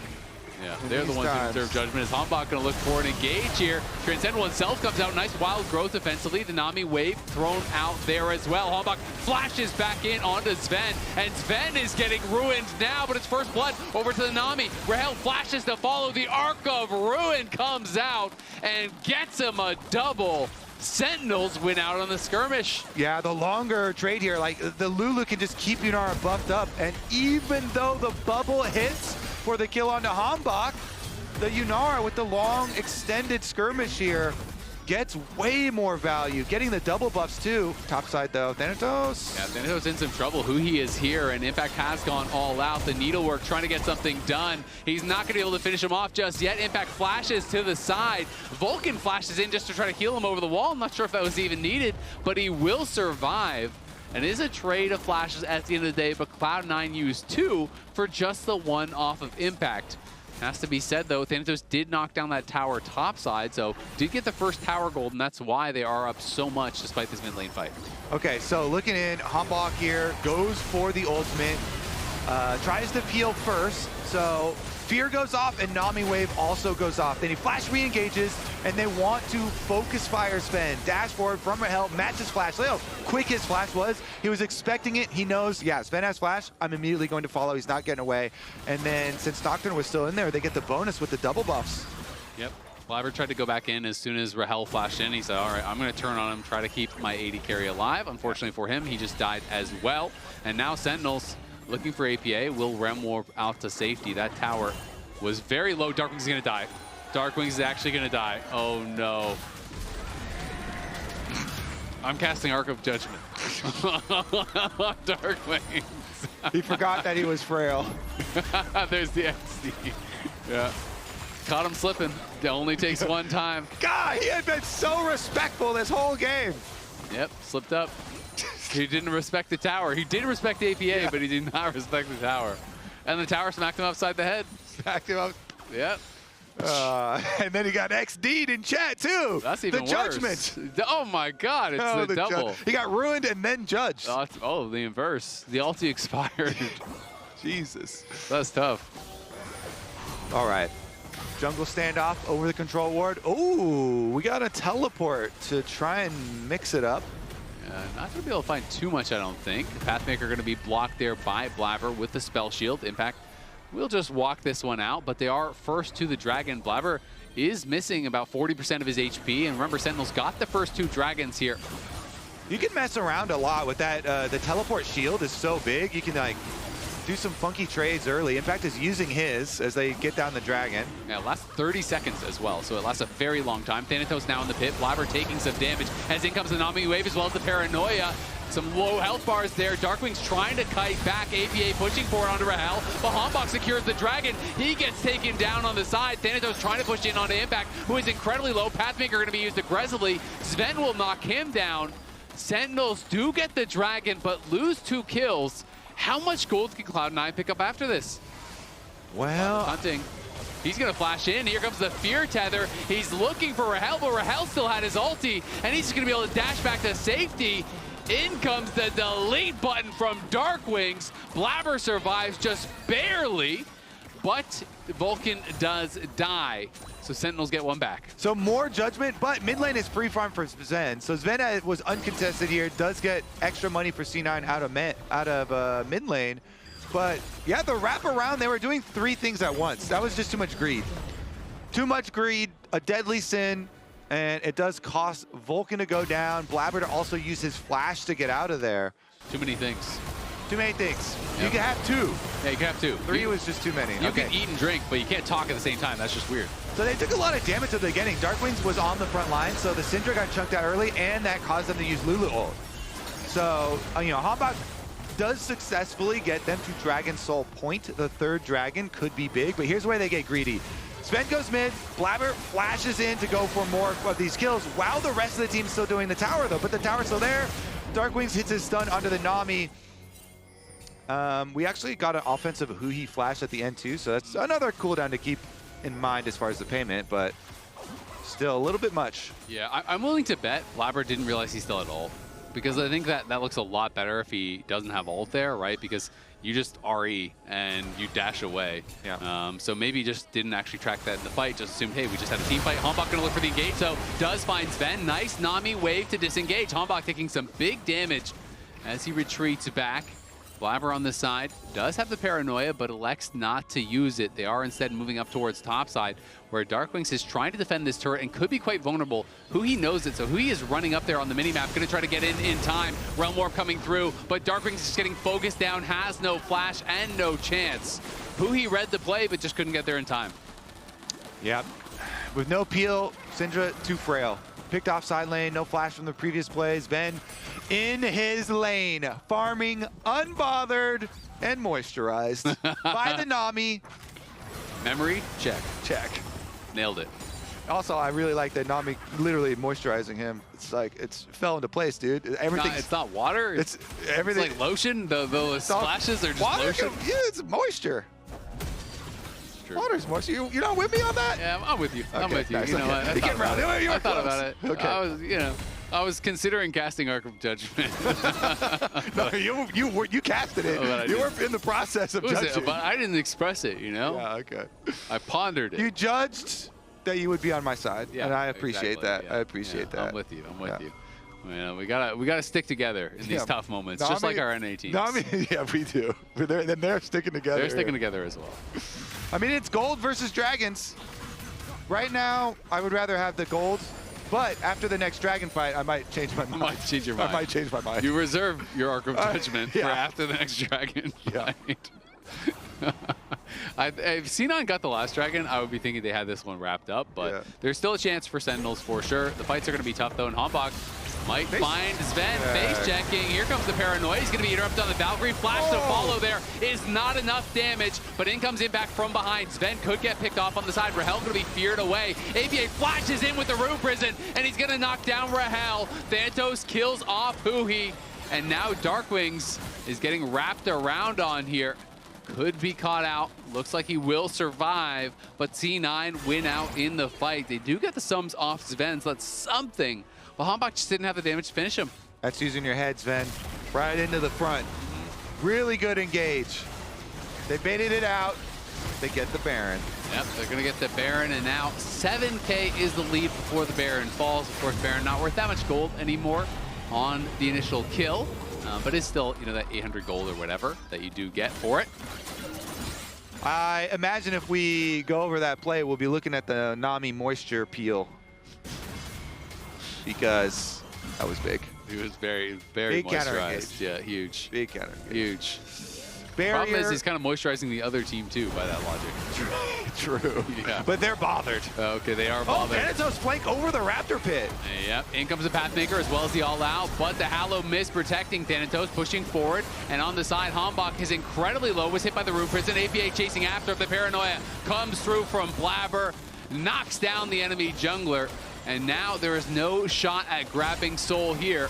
So C9 maintain the gold lead, will be able to deny Soul for 5 more minutes and continue to extend their advantage. Yeah.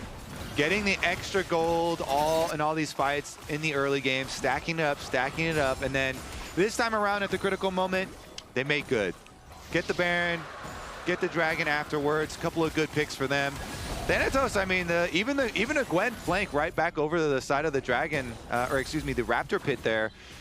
It caused Hambach to be pretty far up in the lane, and that was the more meaningful of the chunks. Definitely don't want to have the less meaningful chunk. No, the other chunks didn't matter. I don't really want a chunk at all, but if you're going to have one, you should be meaningful. Yeah, and then Blabber decided that's the meaningful chunk over there. I'll go kill him. Get him. You're all moisturized up. You're ready for combat. Get in there, buddy. Oh, my goodness. Congrats, Cloud9, on their 9,000 gold lead here in their extra 4 minutes. Glistening skin. Extra 4 and their glistening skin. It's looking beautiful. Yeah. They're warmed up and they're moisturized down there now. Yeah. Think about what the next game in this series is. Oh, well, we got to get there first. Cloud9 should be able to push us hold there. Hold your horses there, buddy. But can't be counting Sentinels out like this. Yeah, there's still some more work to be done. Thanatos, that is a funny sound. Funny? Strange. Yeah. I was going to say annoying, but you know, you're the nicer of the Olympic judges. Yeah. Paranoia awarding him gas for creativity. Where are we going with that? Nowhere. Just making him back off. It's a warning shot. You turn out the lights and see if they're scared of the dark. Yeah, exactly. Yeah. See how they move. Pretty effective against, you know, in certain situations. I'd be spooked. Yeah. It's effective against young children and babies. And also, middle-aged men in the right situation. Yeah, a lot of pro players too. Yeah, exactly. Get real scared. You saw some creepy guy enter your house and then the lights turned off? Yeah. I'd be scared. Well, yeah, I guess it matters a lot what you saw right before the lights got turned off. Yeah, exactly. Cloud9, though, right before you know, they turn out the lights, I guess just saw the Gwen sound. Yeah. That's scary. Yeah, it's all coming together. Now you connected the dots. I had not connected the dots of Thanatos Gwen spam right before the Nocturne ultimate. And the lights turn off? It's creepy, you're right. Yeah, it's pretty creepy. Holy, you're painting a whole picture for me. Good at what you do, Azil. Thank you. Yeah. You too. Great job. Quite the artiste. All right. We got 10K gold lead here. You have to interview Sentinels about that afterwards. About the paranoia? Yeah. What was going through your head when you heard the squeaky from Thanatos into the ultimate from Blabber? What the heck is this guy talking about? Paranoia going to come out. Cyclone used to try to retreat. Realm Warp will arrive. In comes the wave. Blabber not going to have enough damage to knock him down, but APA is just pushing forward. Wild Growth will be forced out there on a Hambach, who does stay alive, but someone's got to get down and answer Thanatos. Because he's knocking on the door down there, Inhibitor Tower. It looks like Darkwings will go answer the door. Syndra can just pick those up. And we only have 1 minute and 40 seconds for Baron and a couple extra seconds there for another Dragon Soul opportunity. So even though it's 11,000 gold lead here, resulting in some extra completed items on the side of C9, one of which is a Guardian Angel, which is like a really, really big completed item. You know, the hope for Sentinels is still here. This dream for maybe we do some crazy stuff, grab a Dragon Soul, or we let, you know, maybe we can get a Baron out of it if like they overcommit on the other side of the map. I think that probability is very, very low because Cloud9, they don't have to invest too much to go grab Dragon, deny the soul, and then still keep vision of Baron. You have a Nocturne and a Rise. Like, you can just Realm Warp everybody up there. Yep. So it's your opportunities for fast plays for Sentinels are not really there, since Rise and Nocturne mean that the Cloud9 response to any fast plays are also fast. Yep. Fast responses. Yep.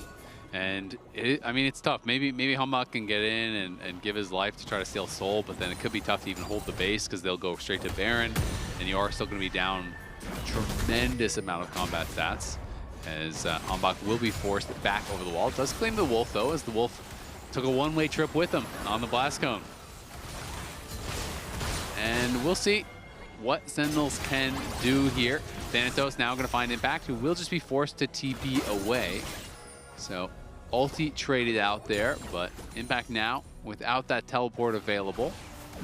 Going to be missing a pretty important tool. Thanatos almost has his Zonias. Looks like Cloud9 are just fully controlling the Dragon area, not going to rush anything, just want to continue denying Soul, and then we're going to probably see them set up here around the Baron next. All right, let's see. Objective bounties are on. You know, the dream of the cash-in. Get that big noise, get the big gold cash in, but first you're gonna have to win a team fight somewhere. Yeah, Sven just trading with Rahel, and holy crap, he does a lot of damage, but Sven is gonna get CC'd up and knocked down. The unleashed power from Darkwings is not making him look frail. Thanatos flashing in as well, but gets nothing with it, and Sven was trying to flex on him, but he's the one who gets punished. 120 splinters, 4 Darkwings, 4 Syndra. All right, now though, with the trade, your jungler just got killed, and Sven, like, yeah, we lost our AD carry, but you lost your smite. And they're gonna TP right back in. We'll see, can Sentinels do anything about it? Darkwings is back. Impact here as well. They're trying to get some vision on that Baron. They see it is very low already. Impact just going into the middle of the pit. Paranoia going to be popped. They're going to turn here on to Impact. They don't want to risk it.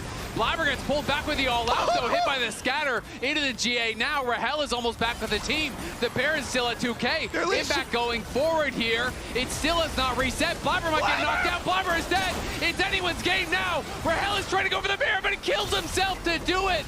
Rahel ran melee range into Thanatos. They could have just won the fight. Oh my God! Oh my God! It started out with such a good play from Impact to, like, baited Blabber over to him and then kidnapped him even further away from the Baron. But then, right as they're, what, Aranos was like 1.2K? Yeah, but Sentinels could have just taken the fight. Yeah, Rahel they were right ran there in and killed himself.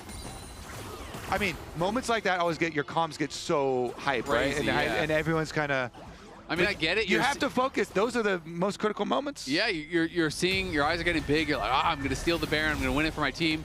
But they were already winning the team fight. Yeah. They could have just... And they had, like, Blabber was outside the extra wall. Yep. So they kill him, and then take your time. Just hit champions, and you can kill the Baron after, but Rahel... Greed. We come back to Greed, the deadly sin. Nice synergy. There you go. All right, well, Rahel, unfortunately, that was the moment for Sentinels. They actually had a real shot there, which I did not think they were going to get at all. And unfortunately, they do fall short when it mattered most in this game. And so now we are back to Sven getting caught again here as Impact goes all out. Sven's just going to die once again. Gets killed off mid lane. Cloud9 are getting so sloppy. This game was extremely dominant. But man, Sven dies twice mid. They almost lost Baron if it wasn't for the mistake from Rahel. And now Thanatos, Humbach is behind him. He's going to find out the bad news, but Thanatos not too afraid. We'll just pop the needlework and run away. Yeah, quite dangerous, that Gwen, so not going to be able to solo or anything or even buy that much time for him to wrap around. And Humbach, by the way, is only level 14. You know, they have been truly starved out. Blabber have been power farming this game. And in addition to all the kills and stuff as well, so still Sentinels in a pretty deep hold, gold and experience. Yep. But they got the death cap though. They do have the death cap, and they almost have LDR for Rahel. I mean, they're obviously monstrously behind, but their carries do some damage. If you're gonna disrespect, you can die, as Sven has showcased a couple times. And he almost has his IE, which will be terrifying. And we saw how much damage he did to Rahel in that initial trade before he died. He almost one-shot Rahel, and that was without the IE. So when he has that completed, Rahel probably just insta-dies there. Sven's also level 16 now, so has the fully upgraded rockets, and he is going to pack a punch, but does need to play a little bit more respectfully. I feel like Cloud9 have gotten a bit fast and loose over these last couple minutes. It's one of these games where I feel like they kind of lost focus. It feels like they have won this game for so long that they're maybe getting a little bit impatient. Yeah. Definitely can be the case. I mean, farming mid lane, I feel like that is such a common thing for AD carries. to lose focus on. Yep. You're in your lane, you're farming away, all of a sudden, you know, the enemy that you've been pushing in gets a flank on you, and you're just too far up.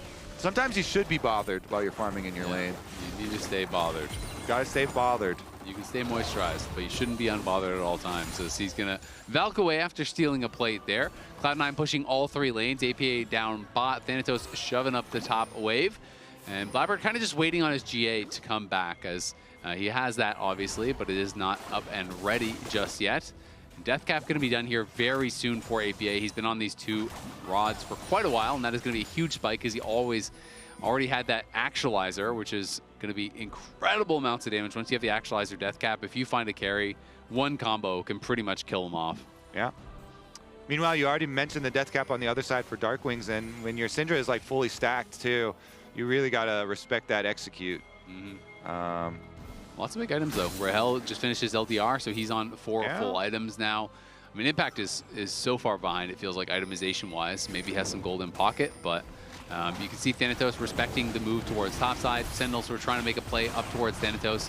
They will not be contesting the Dragon, so it will be the 3rd straight Infernal here for Cloud9. I'm not going to lie, I thought this one was going to be closed out by now, but Sentinels have been able to get a number of good picks and have at least delayed the game, though I remain unconvinced that they've changed the actual outcome at the end of the day. You're feeling like game number 1 where Cloud9 got a big early lead, you thought they were for sure going to win, then Sentinels come back a little bit, make them work, and same destination. Yeah, I mean, you're still down 10K, right? And it's triple Infernal Dragon, and now the IE's done for Sven, so they kind of have their big ticket items. GA is back up and ready as well for Blabber. So I think Cloud9, you know, they had some oopsies, but they didn't really get heavily punished for it. So I feel like they're probably going to regroup a little bit and probably be able to close out this game on the next fight. We're for sure going to be looking at the Baron play, by the way, on the replays. Yeah.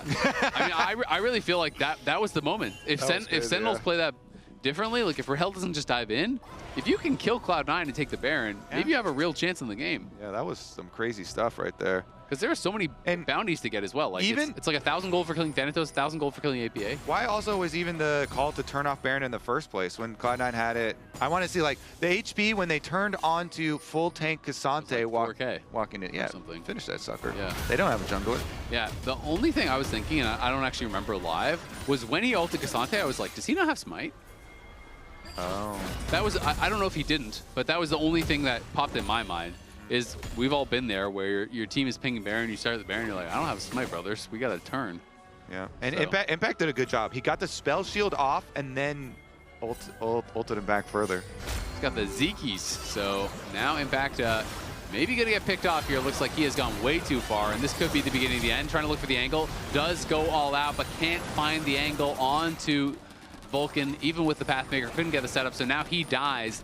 And now the base may be broken here. Sentinels were on the other side of the map, pushing up, trying to see if Baron was being taken, but Cloud9 were looking for a pick. Yeah. And now you don't have anyone to answer the side lanes, so Thanatos is pushing there, and they're 2-maning Baron at the same time. All right, this one should be clean then. Ben going forward here, way too far. Again, has to flash and barrier out. The barrier was even late. Just valked in onto Rahel's head and gets punished heavily for it. And Sven really looking out of sorts, man. He was feeling super confident. Goes right in. He got smacked. He didn't even get a sum off of Rahel, and now the Unleashed Power comes out. But it's looking not as powerful as Darkwings would have liked. Darkwings almost kills off Blabber, then gets absolutely one shot there. APA pushing top. All 3 waves are coming in. This is a weird game, as now Ombak going in, looking for a kill. They will get Sven. APA, though, going to be able to put him right into the GA, and look at that. Oh, my God. That Rise does damage. Does get sent back over the wall, though, as Thanatos is now onto the Nexus towers here. This one, this is a weird game, man. You okay? Where's our one-way ticket, too? We're... Crazy Town, we're back there. In Crazy Town. We're in Crazy Town for sure. We're in big damage town. APA and Thanatos both big damage. Yep, Thanatos popping the needlework, trying to get some damage down onto Impact. He's going to hit him with the Pathmaker. The Wild Growth comes through. Thanatos is incredibly low, but there's the Paranoia getting thrown out onto Rahel. Rahel flashes back, but he's not safe. He's knocked down by APA. Impact going to try to get the wave, try to keep them alive as he did kill off Thanatos, running away, breaks the fear tether there with the footwork, bubble of the wall. Breaks our ankles. He's will out. Be immune by the Pathmaker, so they hold on again for a bit more time. Yeah, I mean, look at that damage to the base. So 2 inhibitors and a Nexus tower down, though. Cloud9, I mean, first you got to take care of business with how crazy this game has been. Get that dragon first. Yep. Then go finish the job. Just, you know, some crazy stuff could happen. So business is out the window. Everybody. Only thing they're focused on is shenanigans. Shenanigans. Yeah. All right. They're not taking care of business. I know. The ship has sailed on business. Business had to be taken care of 10 minutes ago. You missed the meeting. You got fired. It can't be taken care of anymore. They're not standing on it at all. You're not standing on it. Nope. Nope. They're going to have to take this dragon, with though. a 13,000 gold lead dying over and over. Yeah. Business has not been handled. It is not. Nope. Honestly, though, I still think it's a dub for them, you know. I do. I still think it's a dub, but Sentinels, you've got a chance. Yeah. I mean, shenanigans. Rahel built a Blade of Rune King now, so he's on old full we build. got a wall creeper here. A wall creeper? I don't know. He was like hiding in the bottom. Oh, Humbug's going in. They're going to look for an engage here. And they shut down APA. He is burst down, but Sven is getting so much damage down to the other side. Paranoia is going to get immune as Darkwings went into the stasis. The scatter connects. Sven is dead. Humbug is chasing them, and Cloud9 are falling apart. Impact will have to run from Thanatos. Vulcan and Blabber staying around, but Humbug is still looking for the fight. They can actually get Soul here. Rahel trying to kite. Rahel is going to get hit by the bubble over the wall, though. Vulcan with the big play does take down the enemy AD carry, but in comes Impact. He's all out, and Blabber does fall. Now the teleport coming in here from Thanatos, trying to back up Blabber. The teleport's going to come in from Darkwings as well. Thanatos is looking for Impact. Impact really doesn't have anything left at all. He's trying to survive, and the scatter will keep him alive for now. Humbug is still here. Impact has TP. He's going back to base. He's trying to buy some time. The Nami wave comes out. It does not interrupt him, so the teleport will come through. Paranoia gonna get popped. Here comes the teleport. The flash out from Darkwings does nothing as Impact does arrive. Humbug trying to fight against Blabber. Impact trying to make something happen here on a Thanatos, but he just doesn't have the damage. The fear tether will land, but Hui is back. Humbug pops the Cyclone. The base is dying. The bubble lands. Humbug falls. And Cloud9 finally, you think might have done it, but Rahel is back. Hui is alive. APA has killed Impact. What is going on? Just like they drew the it up. Nexus. Rahel goes forward. He gets a shutdown on a Blabber. But Thanatos kills the Nexus. Cloud9 win a... His last game he played Rise. That's super standard. The Rise looked good. Yeah, so. Rise looked good. They didn't really accomplish much of anything with that, but they are going to maintain a lot of mid lane bans. You're expecting Talia, again, going to be getting banned out as that third ban for Sentinels, and that has been the strategy the whole way through. In Game 2, it really did work well with that Victor versus Acel matchup. In Game 3, not so much. But in Game 3, C9 did not let their mid lane pick fall to the second round. They just did it in their first 3. Yeah. We're getting down into the, like, Cassiopeia, Galio, LeBlanc, all these kinds of types of mid lane champions here that can be effective when used in the correct scenarios. Yep. Yeah. Hui's another one that's kind of just like generic. Yeah. Darkwings obviously has his Vagar special. They didn't ban Talia, which is very, very interesting. So Sentinels have first pick, so they're saying you have to ban Talia, or we're going to take it. We'll gladly take that. Yeah. Because if they do push it to a game number 5, they'd also rather it be Fearless banned for the next one as well. Yeah, no, I mean, it makes a lot of sense. And so C9 need to decide now, are we okay giving over the Talia? And they are. So they could give Talia over and, you know, play Galio away, whatever, and just some sort of answering matchup. I don't think, generally Talia is not a champion that super punishes you in lane. It's more about the combos that it has. And a lot of its best pairings are banned out, right? Already gone from Fearless because Vi has been played. We can see that Pantheon's been gone. You know, Jarvan, Wukong, those are kind of like the tier below those. Those are already gone. So there's not a ton of kind of like that point and click CC that is still remaining, except from support, really. Yeah, so C9, do we grab like Xin? And, I mean, you could go a lot of ways still into the Taliyah, but like the Galio I was mentioning, or there are other like spicier ones. Oh, well, where's Trundle? Is Trundle not? Trundle's banned. They banned Trundle. There we go. Okay, Trundle's banned, so Sion looks very good then. Yeah, does look very good. And it would be, again, a denial, right? You know, we talked about that. You know, you're talking about that for APA's side with the Taliyah takeaway. Same is true for Impact. He played Cassante last game. Now Sion is gone. Ornn is really the only other tank that people are playing much these days in the top lane that is still up and available. But I guess Galio too, but that's more situational for sure. Yeah, not too much left to punish it. All right, let's see. Do we want to grab jungle? I guess we're just going to slam the Ahri instead early. Ahri to me is one of these picks where I think people are pretty opinionated one way or the other. I tend to not be a fan of Ahri. I just feel like, again, if you don't have setup, it is very unreliable. If you can hit everything, great. You can be really, really effective. But it can be quite difficult. The Spirit Rush, obviously, you can get stunned up on the Unraveled Earth from Taliyah, and Zehen as the answer. But the W is effective. Yeah. So the W is pretty effective for this matchup. And some people do like going for, especially if they do get a good jungle pick to pair with it. Charm Flash on that Taliyah. Look for the kills yourself. Yeah, I guess the question is, what is the pairing that you're going to look for, right? If Xin is taken here or banned away, then you know what does Blackbird go towards? You need an AD jungle pairing, but we are getting down in a lot of the less popular ones, right? That's why this is a really good 2, 3, 4 Sentinels, because Zehen is a denial too. Zehen is a denial jungle. Yeah. So the Xin is gone. I mean, Aatrox is still available. Graves Ahri sounds horrible. There's just no way. Nice.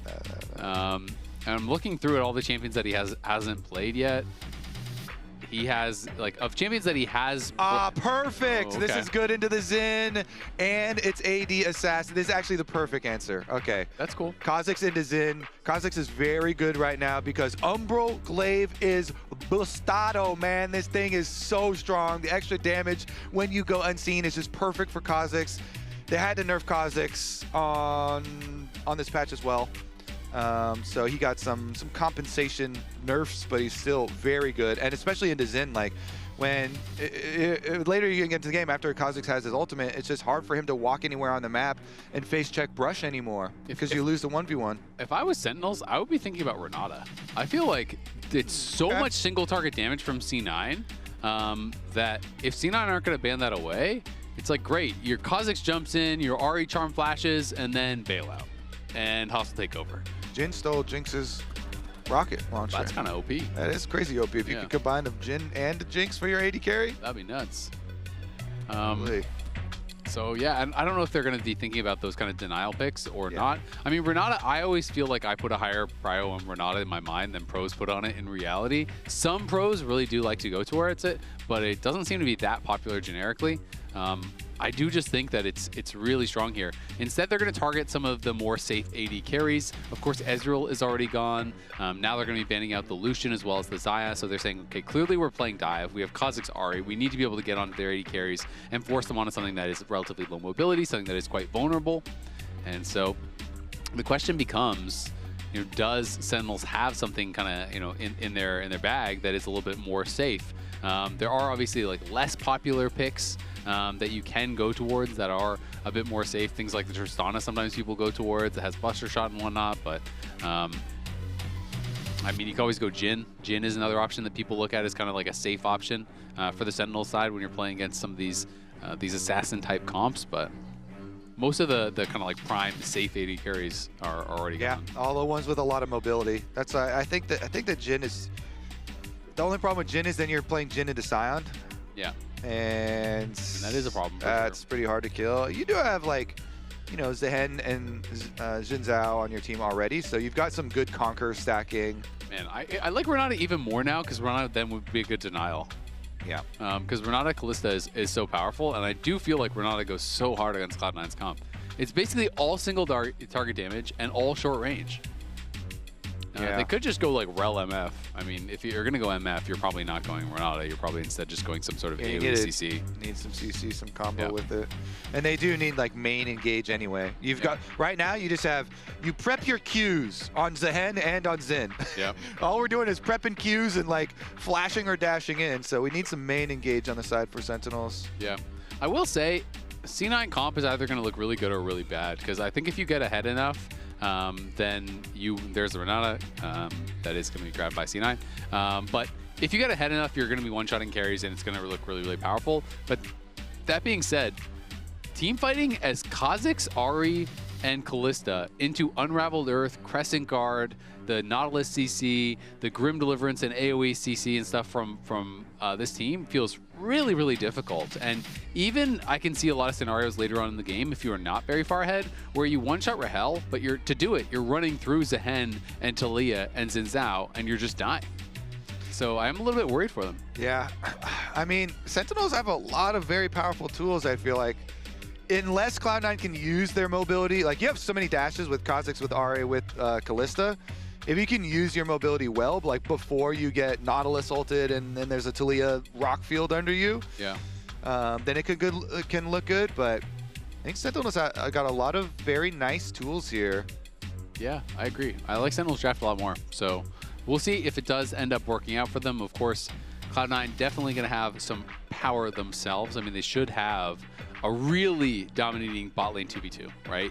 You know, you're playing Kalista Renata into the MF Nautilus. I think that is going to be very difficult for the Nautilus to really do anything here. If you go forward and you get handshook out of your hook, you're just going to get chased down. And in my opinion, they have a really good mid-jungle 2v2 also. So I think that as long as you can get your Kha'Zix to level 6, like, if you're just camping around mid lane and then you're constantly threatening, hitting these charms with Ahri and putting pressure on mid, and then if Xin ever comes to help, your Kha'Zix already waiting there in the brush. You just get isolated damage on him, and Xin can't escape.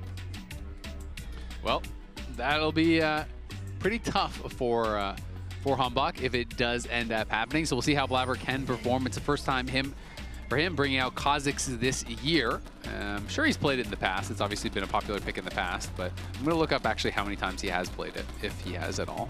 Yeah, let's get that the Blabber career win rate on the Kha'Zix. Again, it's just so good into Xin later. 75% 4 games. Sounds pretty good. That's pretty good. Not a lot of games, though. Kind of surprising. Yeah, it's obviously a niche pick. It's mostly counter pick. A lot of times, actually, specifically into Xin. Yeah.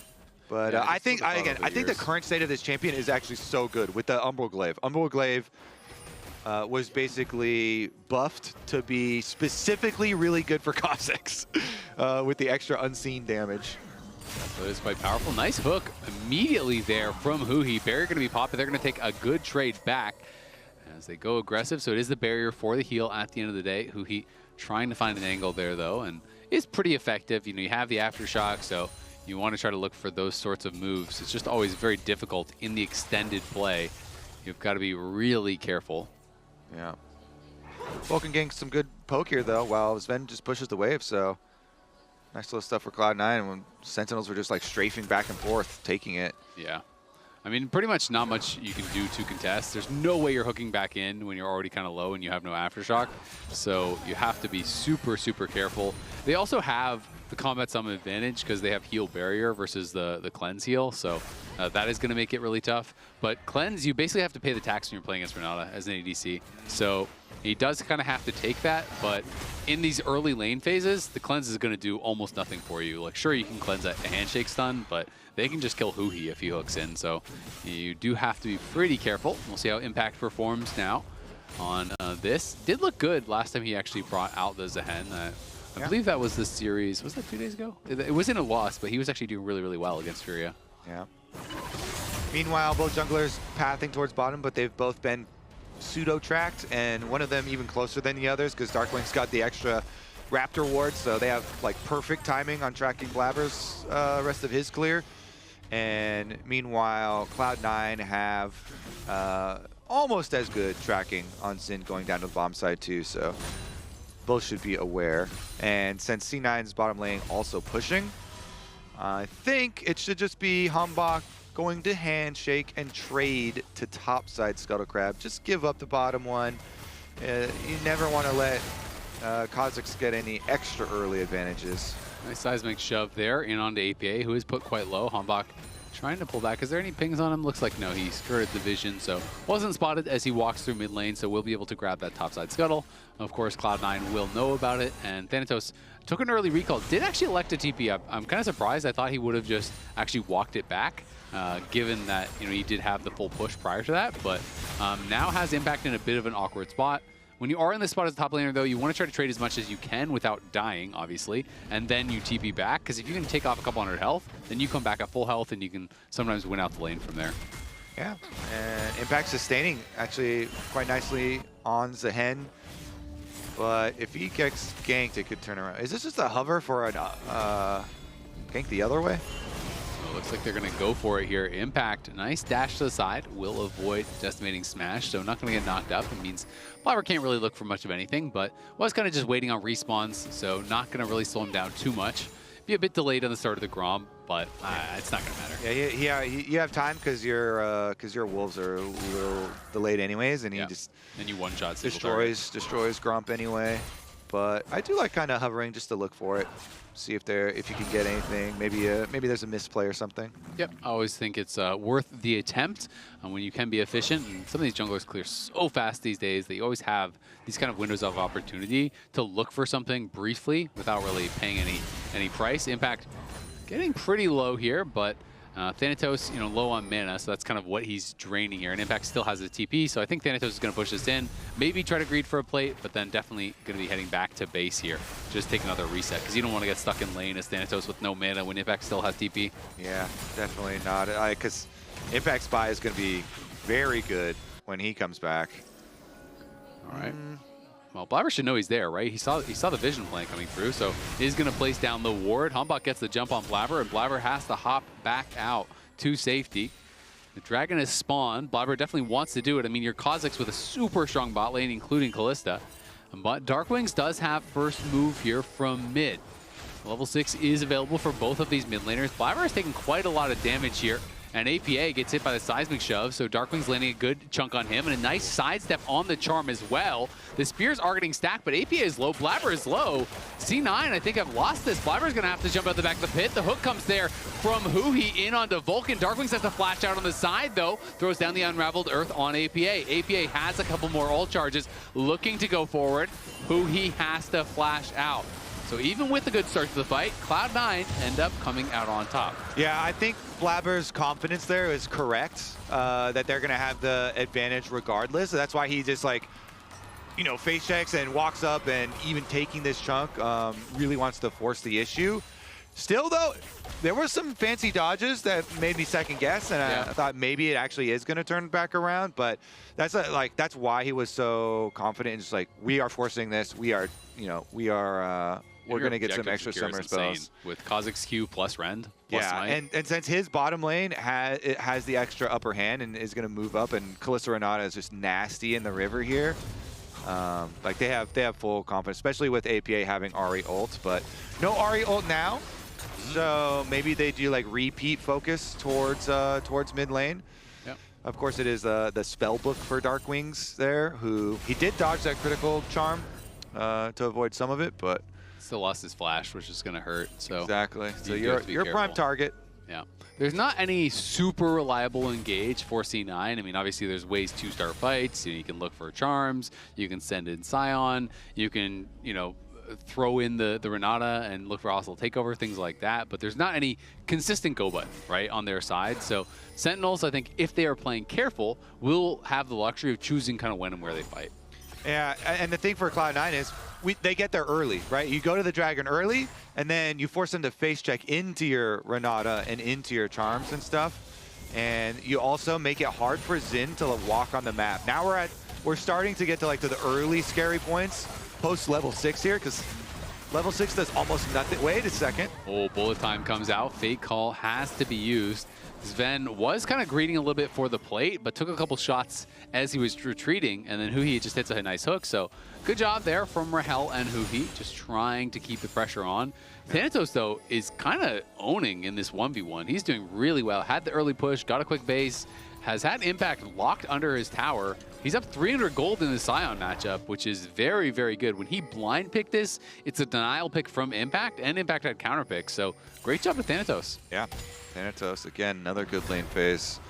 Again, though, the Xin, like, for Hanbok's position, you have to play through lanes and into skirmishes, because you just get demolished in 1v1s.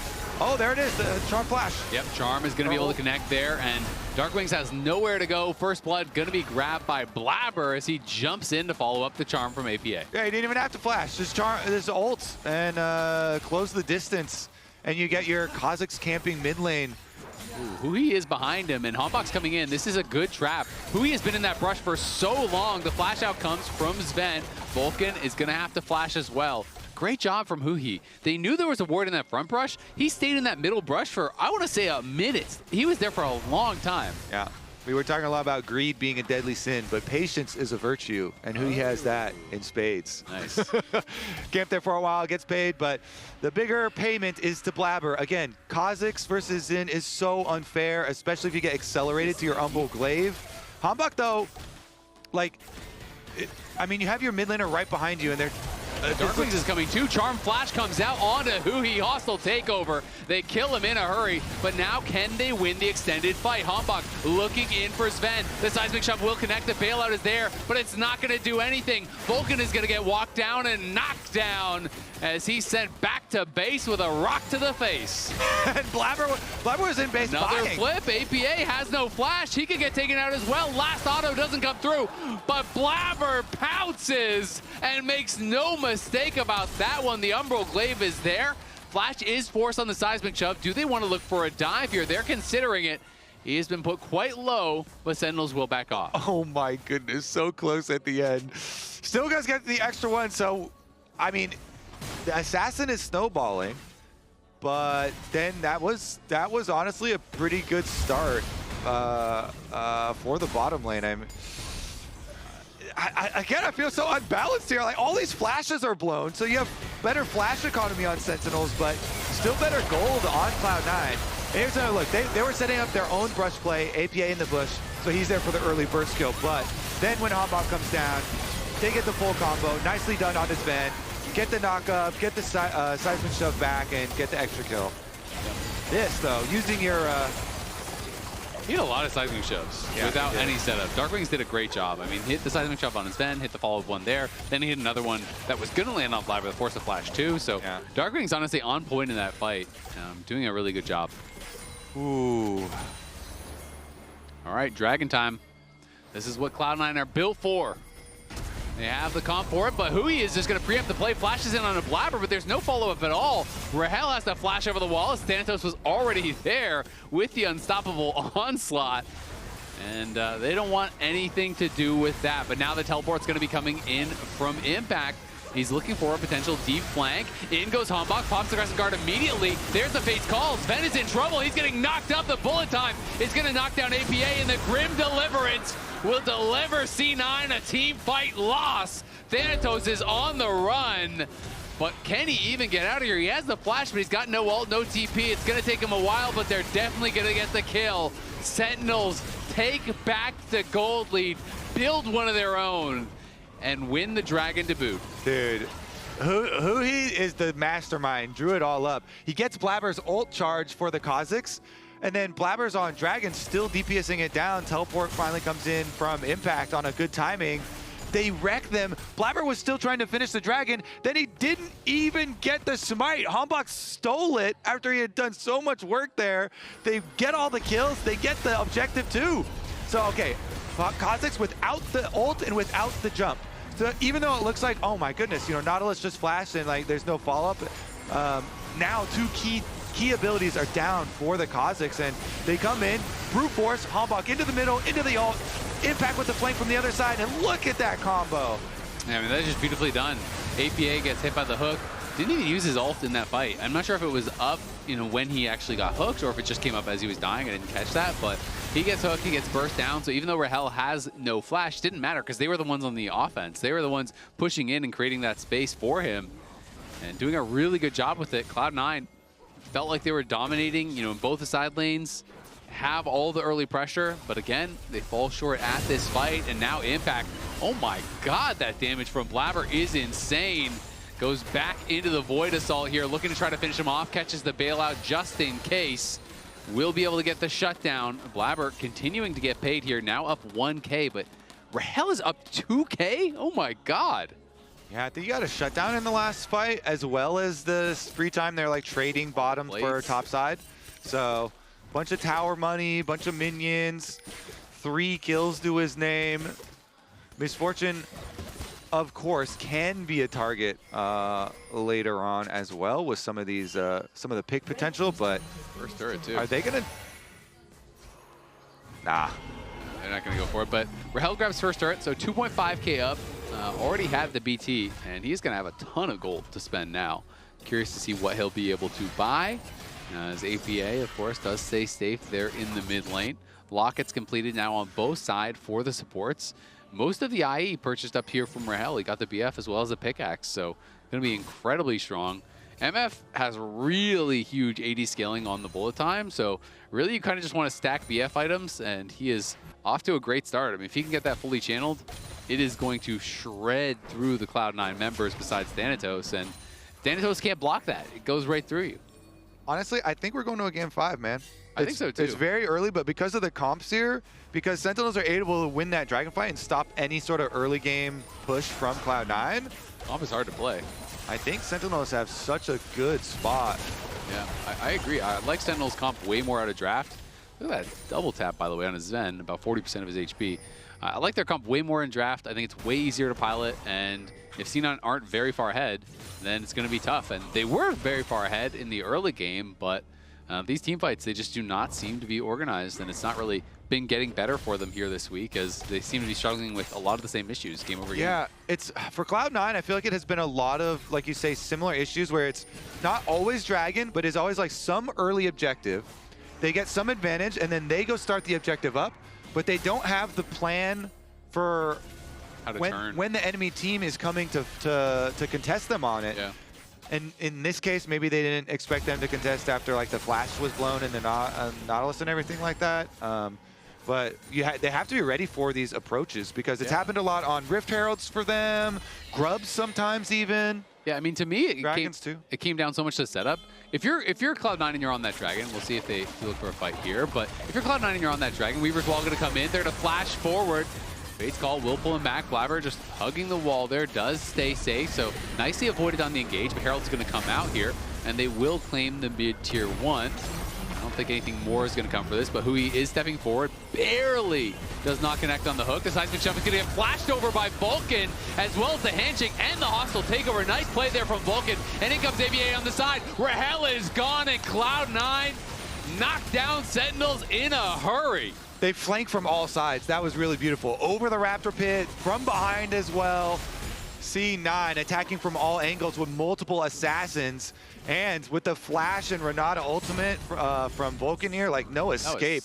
That was slick. It was beautiful. And that's what I was going to say about the Dragon fight, though, is, okay, this kind of comp, that's how you win a fight. Yeah, so how do you win a fight when Ari and Kha'Zix are both in front of you hitting the Dragon? You just don't, right? Because then Nautilus walks forward, the Hen walks forward, Xin walks forward, and you are running from them. Your carries are not threatened at all. You can't win fights like that. So to me, you know, it comes back to what you're talking about. Cloud9, you know, gets advantages, but then is not having the proper setup. You know, if they're playing a different comp, maybe it would have worked. But this time, really nice stuff here, as Hui wanted to try to get a little bit something more. And then I just love this from Vulcan, flashing aggressive over the seismic shove. Yeah, over the seismic shove, handshakes him back towards him, throws the ultimate. The ultimate even tags Nautilus, and they get the double from Thanatos with shutdowns going into APA's hands. He needed that money here for the RRA to have some extra real threat on this champ so you can get to those kill thresholds. I mean, that was super, super clean from Thanatos as well. The long-range ulti comes in from the side, nails him right on the timing. That was very well coordinated from Cloud9. Everything hit at the same time. That's exactly what you want. They flank from 3, almost 4 angles if you consider Raptor Pit and mid lane as, 2 more, so. Oh, Sven, though, has been found. This has been a habit for Sven, unfortunately, in this series. Does barrier, trying to jump away. Flashes from the Grim Deliverance, but Impact has the flash to follow. Sven getting picked off again in the mid lane. Yep. Happened a bunch of times now. Certainly has. What does it mean this time around? I guess it's 2 pushing lanes for Sentinels as APA goes for it. Yeah, and he does nail the charm. The Orb Deception is there. Spirit Rush forward, flash to follow, looking to finish him off. Needs one more auto, does get it, and gets the level up. Oh. So he's going to survive as Huhi face plants into the wall. The wall will regret messing with Huhi there as APA going to try to get away. Another miss. Oh, the wall is dunking on him, bro. He hits it when he doesn't want to, then he doesn't hit it when he does want to. Well, those walls are shifty. You never know where they're going to be. These walls are just moving all over the place. Yeah. It's like what is that? Isn't there some horror movie like the walls have eyes or something like that? But yeah. But this is the walls have legs because they're moving. They're shifting. Them walls got hands. All right, well, nice solo kill there for APA. He does get one on to Dark Wings and has created a little advantage for himself. So now it is not just Blabber with that edge. Yeah, try and snowball a little, stack up that Dark Seal even more. Every little bit really counts with this team comp because you don't have a lot of extra damage. No. So you need to get your kill thresholds here for Cloud9. Look at the ADC inventory. That is sad if you're a Cloud9 fan. He's got his blade, but he just has pieces of the Rage Blade. And you already have IE, Bloodthirster, and Double Longsword on top. So that is a very, very powerful Rahel. And Hombok going to jump right in onto Blabber. Blabber did take the blue buff. The Hombok could be in some trouble. Pops the Crescent Guard, but the bullet time over the wall knocks down Blabber in a hurry. The hostile takeover just for disengage. APA trying to run for the hills here as Sentinels punish the invade. The tower was knocked down at the same time by Thanatos, though. Yeah, Hombok doing a nice job, waiting for the rest of the team to be close enough so that they can actually fight, knowing, this Kha'Zix is going to want to try and go for the kill. So they punish Blabber, get the kill, and get right back to pushing. Mid lane push, topside push. Sentinels here, definitely making good case for themselves. Yep. Again, man, this Kalista is not going to do a lot. No, Kalista is looking useless. I mean, it's really just, can Cloud9 one-shot DMF? That's kind of your hope. But I do always feel like it's so tough compositionally because when you have to full send everything on Rahel or you just kind of auto-lose, then it's so easy for Sentinels to play around that, and their counter-engage can be really, really powerful because Kha'Zix and Ahri cannot just walk past the Zehen and the Nautilus and everyone else as there's the flash forward from Huhi. The Fate's Call comes out, but the depth charge connects onto Sven, and he is dead in mid lane once again. And now there are pings here over onto the Baron. We'll see if they actually want to commit to that. That would be pretty risky, but they're going to start it up. I can see Zin just dashed onto it on the minimap. Yeah, beautiful from Huhi. He knows, yeah, you can ult the Renata, but then I just use my ult onto Sven. They get it. Now on the Baron. Looking for the turn here. Are they going to force the Scion teleport? Yep. There's the TP. Huhi on the side is going to spot it coming in. Darkwings and Huhi trying to position to zone them away. Rahel far back in the pit. There's just no contest. There's no way that Blabber can even get over there at this point. So that is going to be grabbed. Now the charm is going to land in onto Impact, but Cloud9 just need to run for it. Sentinels get a pick, get the Baron, and make it look easy at 20 minutes. Baron's supposed to be hard to take. Yeah, it's not that hard when you're that far ahead. I guess now Cloud9 are getting desperate. You can tell they're like, all right, everybody go into a brush. 5 members into a side brush. Everybody Fnatic brush time. Yeah, well, it's looking rough. They do still have a dragon advantage, but not for long, as Sentinels are first there and should be able to grab this dragon here too. And they have the Baron buff. They've already created a big advantage. Rahel soon is going to have his LDR, so he's going to be on 3 items and punching through what Thanatos has built up as well. I mean, teleport's going out to the top side too, so Cloud9 right now is trying to scrape together any opportunities. I guess Again, if you make some plays on side lanes before the team is there, but look at all the pings from Sentinels. Yeah, they're going to look Delete potentially. They have the Weaver's wall, and there it goes. Huhi coming in behind them. All of Sentinels are here. Blabber immediately flashed over the wall, tries to go invis and run away, but Huhi is behind him. Here comes the depth charge in onto APA. APA using the Spear Rush to get away, but it'll have to let Blabber stay behind and pay the price. The bug gets squashed. Cloud9 do take a tower mid lane, but Sentinels with another nice aggressive play. Yeah, Cloud9, like they're desperate, right? They're just trying to scramble on the map. It's too hard to fight into your face, so we scramble on the side lanes, try and create some openings. They get caught, they get pinched on that side. Everyone else just keep pushing though. Push, push, push, push. Try and make the most of it. Well, gonna be able to knock down tier 2 there, take away the blue buff, take away really this whole top side jungle, and now you can see Huhi pinging in towards the mid lane tier 2, looking to get more with this Baron buff that is still active for a full minute. Cloud9 trying to threaten. APA is on the side, not spotted, but Huhi's just going to go forward. Fate's Call going to be used, Charm thrown out, but it is just onto Huhi. He's going to be knocked up, but in goes Hambach. He's looking for Sven. The Crescent Guard is used. The hostile takeover is there, as well as the bullet time getting channeled out, pushing Blabber back. He gets hit by the flick, but Impact is going forward. The bailout is going to get popped, and Sven is going to get knocked down by Impact. The Grim Deliverance takes him out. Sentinels are just still marching on the base. 30 seconds left on the buff. APA goes forward on a Darkwings. Flash is forced. Rahel tanking up for Darkwings. Sentinels will have to retreat. APA wants to keep looking, but there's just no way for him to do so. Cloud9 can do nothing to stop Sentinels. They're gonna poke around, maybe delay some recalls. Nah, nobody else can pounce on it. So even with the desynced on the recalls, yeah, there's not a lot that they can do about it at this point. You just keep on getting pushed in and cornered in your own base. Impact, really nice dive from him. When he came in with his teleport shield, just kind of face tanks, goes right in. He hit the dreaded return first on his Sven and then instantly ults in to go finish the kill. Yeah, really well done. Able to put that pressure on and knocking down Sven, who has had a really tough game. Yeah. Down almost 4K individually now. It's still pretty much the entire lead is just Rahel, but that is a good place to have the gold, as Cloud9 have not been able to access him really whatsoever, and he does have the flash up and available for the next fight here. Thanatos getting pushed back, and Rahel will arrive with Huhi, and they are just cutting through this tower so quickly. Yeah, I mean, APA is still pushing top lane, and I'm assuming he has his empowered recall up, but he doesn't have his teleport, so try and get one more wave, you know, scrape together any few more pennies on the rift. head back to the penny store, see what you can buy. He does have one needlessly large rod, but he would have to like sell a ring to be able to fill in something else. Yeah, and he might not even have the gold for it. The charm does land on a Hambach.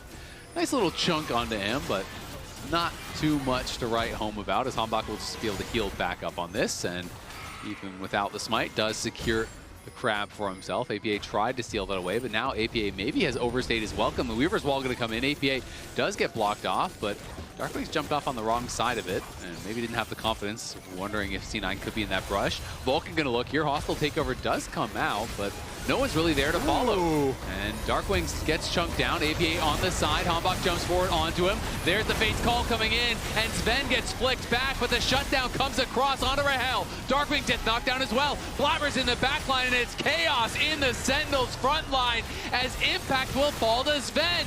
You can see, though, Hambach still fighting, trying to get something back, does kill off Blabber. It is now just Huhi alive as C9 find a fight. The charm connects, so does the knockup.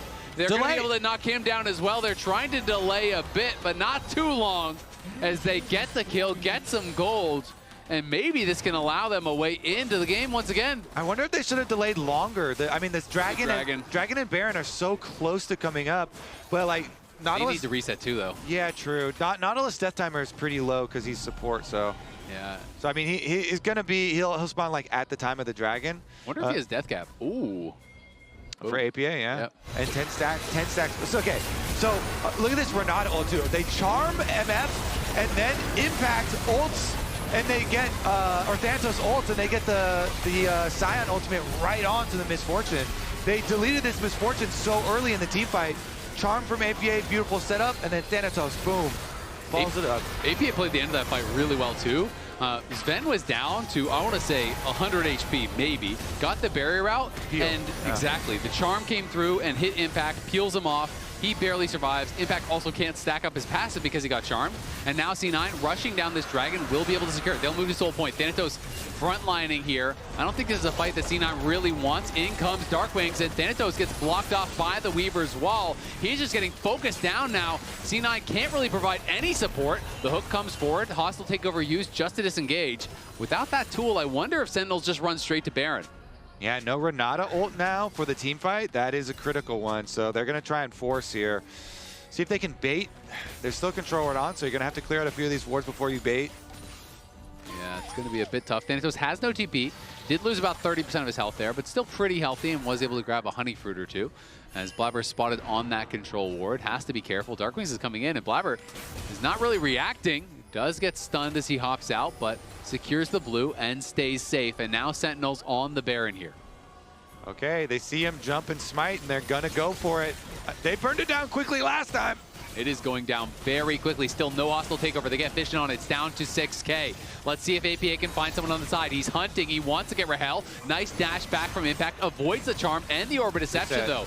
And that is a lot of the threat gone now. Blabber, though, is over the side here, trying to position for a potential steal. But Sentinels have stopped hitting the Baron. They are pulling back.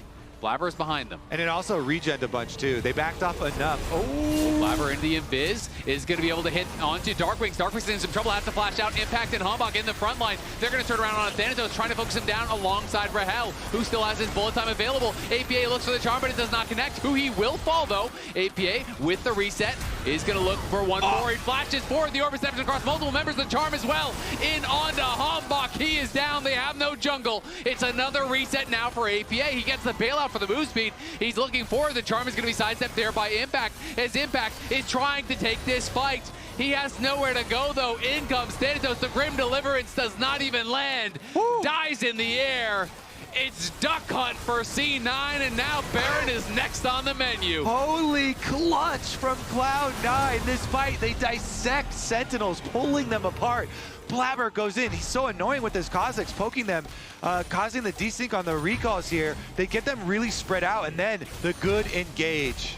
I feel like APA is actually really showing up in this fight. He's been smurfing the last few. He's really smurfed. I mean, this one going in, he flashes forward. He ends up getting the charm onto Hombok to kill enemy jungle.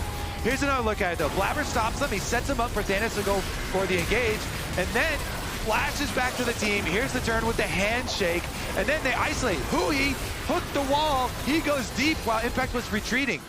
And the APA here, this is the flash we're talking about. Yep. Charm, you know, he goes forward, nails it onto Hombok, flashing in with the last charge of the Spirit Rush, kept getting these resets. He was just playing so aggressively, so confidently. And I think, you know, APA, it's fair to criticize him for some of the play in this series, but you also have to give him credit when he is playing well here. And that from Impact is frustrating. If he lands with the Grim Deliverance, going to get a big heal. And you can see, ooh. Not happy. No, not happy at all. Kind of a look of pain almost on the face of Golden Glue there, as he knows if they lose this game, their tournament is over. It is match point for Cloud9. Sentinels have to win 2 more in a row here, and Cloud9 now have the Baron, have reclaimed a 3,000 gold lead, but Sentinels have come back from worse. I mean, the gold lead was almost this much in the early game, and Sentinels were able to make it happen, so we'll see if they can manage to pull it back once again. Yeah. All right, the siege continues. Blabber is mid. Kha'Zix is actually very good at doing this because he can rotate really quickly. Blabber pushes up. He still has his spell shield. He gets here comes the bullet time. It's in on APA, and APA is shut down by Rahel. The hostile takeover comes out, but it is way too late. APA gets caught by a Hui and burst by Rahel, and now Hombok wants more. Thanatos has got to run. Pops the ulti to immune the seismic shove there. Will stay safe. The rest of Cloud9 is trying to retreat. Blabber playing with fire a little bit. It is just a 4v4, though, as Zehen is not with Sentinels. Just when you think they're actually putting together the momentum. Good defense from Sentinels here. Nice snipe onto APA. Cutting his Dark Seal was fully stacked, too. That was 5 stacks off the Dark Seal. In addition to getting that bounty, it was, I believe it was a fully stacked bounty. I'm pretty sure he had it was 1K, yeah. Full 1,000 gold for that kill. Done for Rahel now. Off of that, he got the 1K. That's actually such a big deal. It's big. Now you have to try to kill him twice. Did APA have Seekers in that fight, or did he buy it after? That's what I'm kind of curious about. Must have been after. Because if he didn't get the Seekers off, that's tough. But it's going to be down to this Dragon.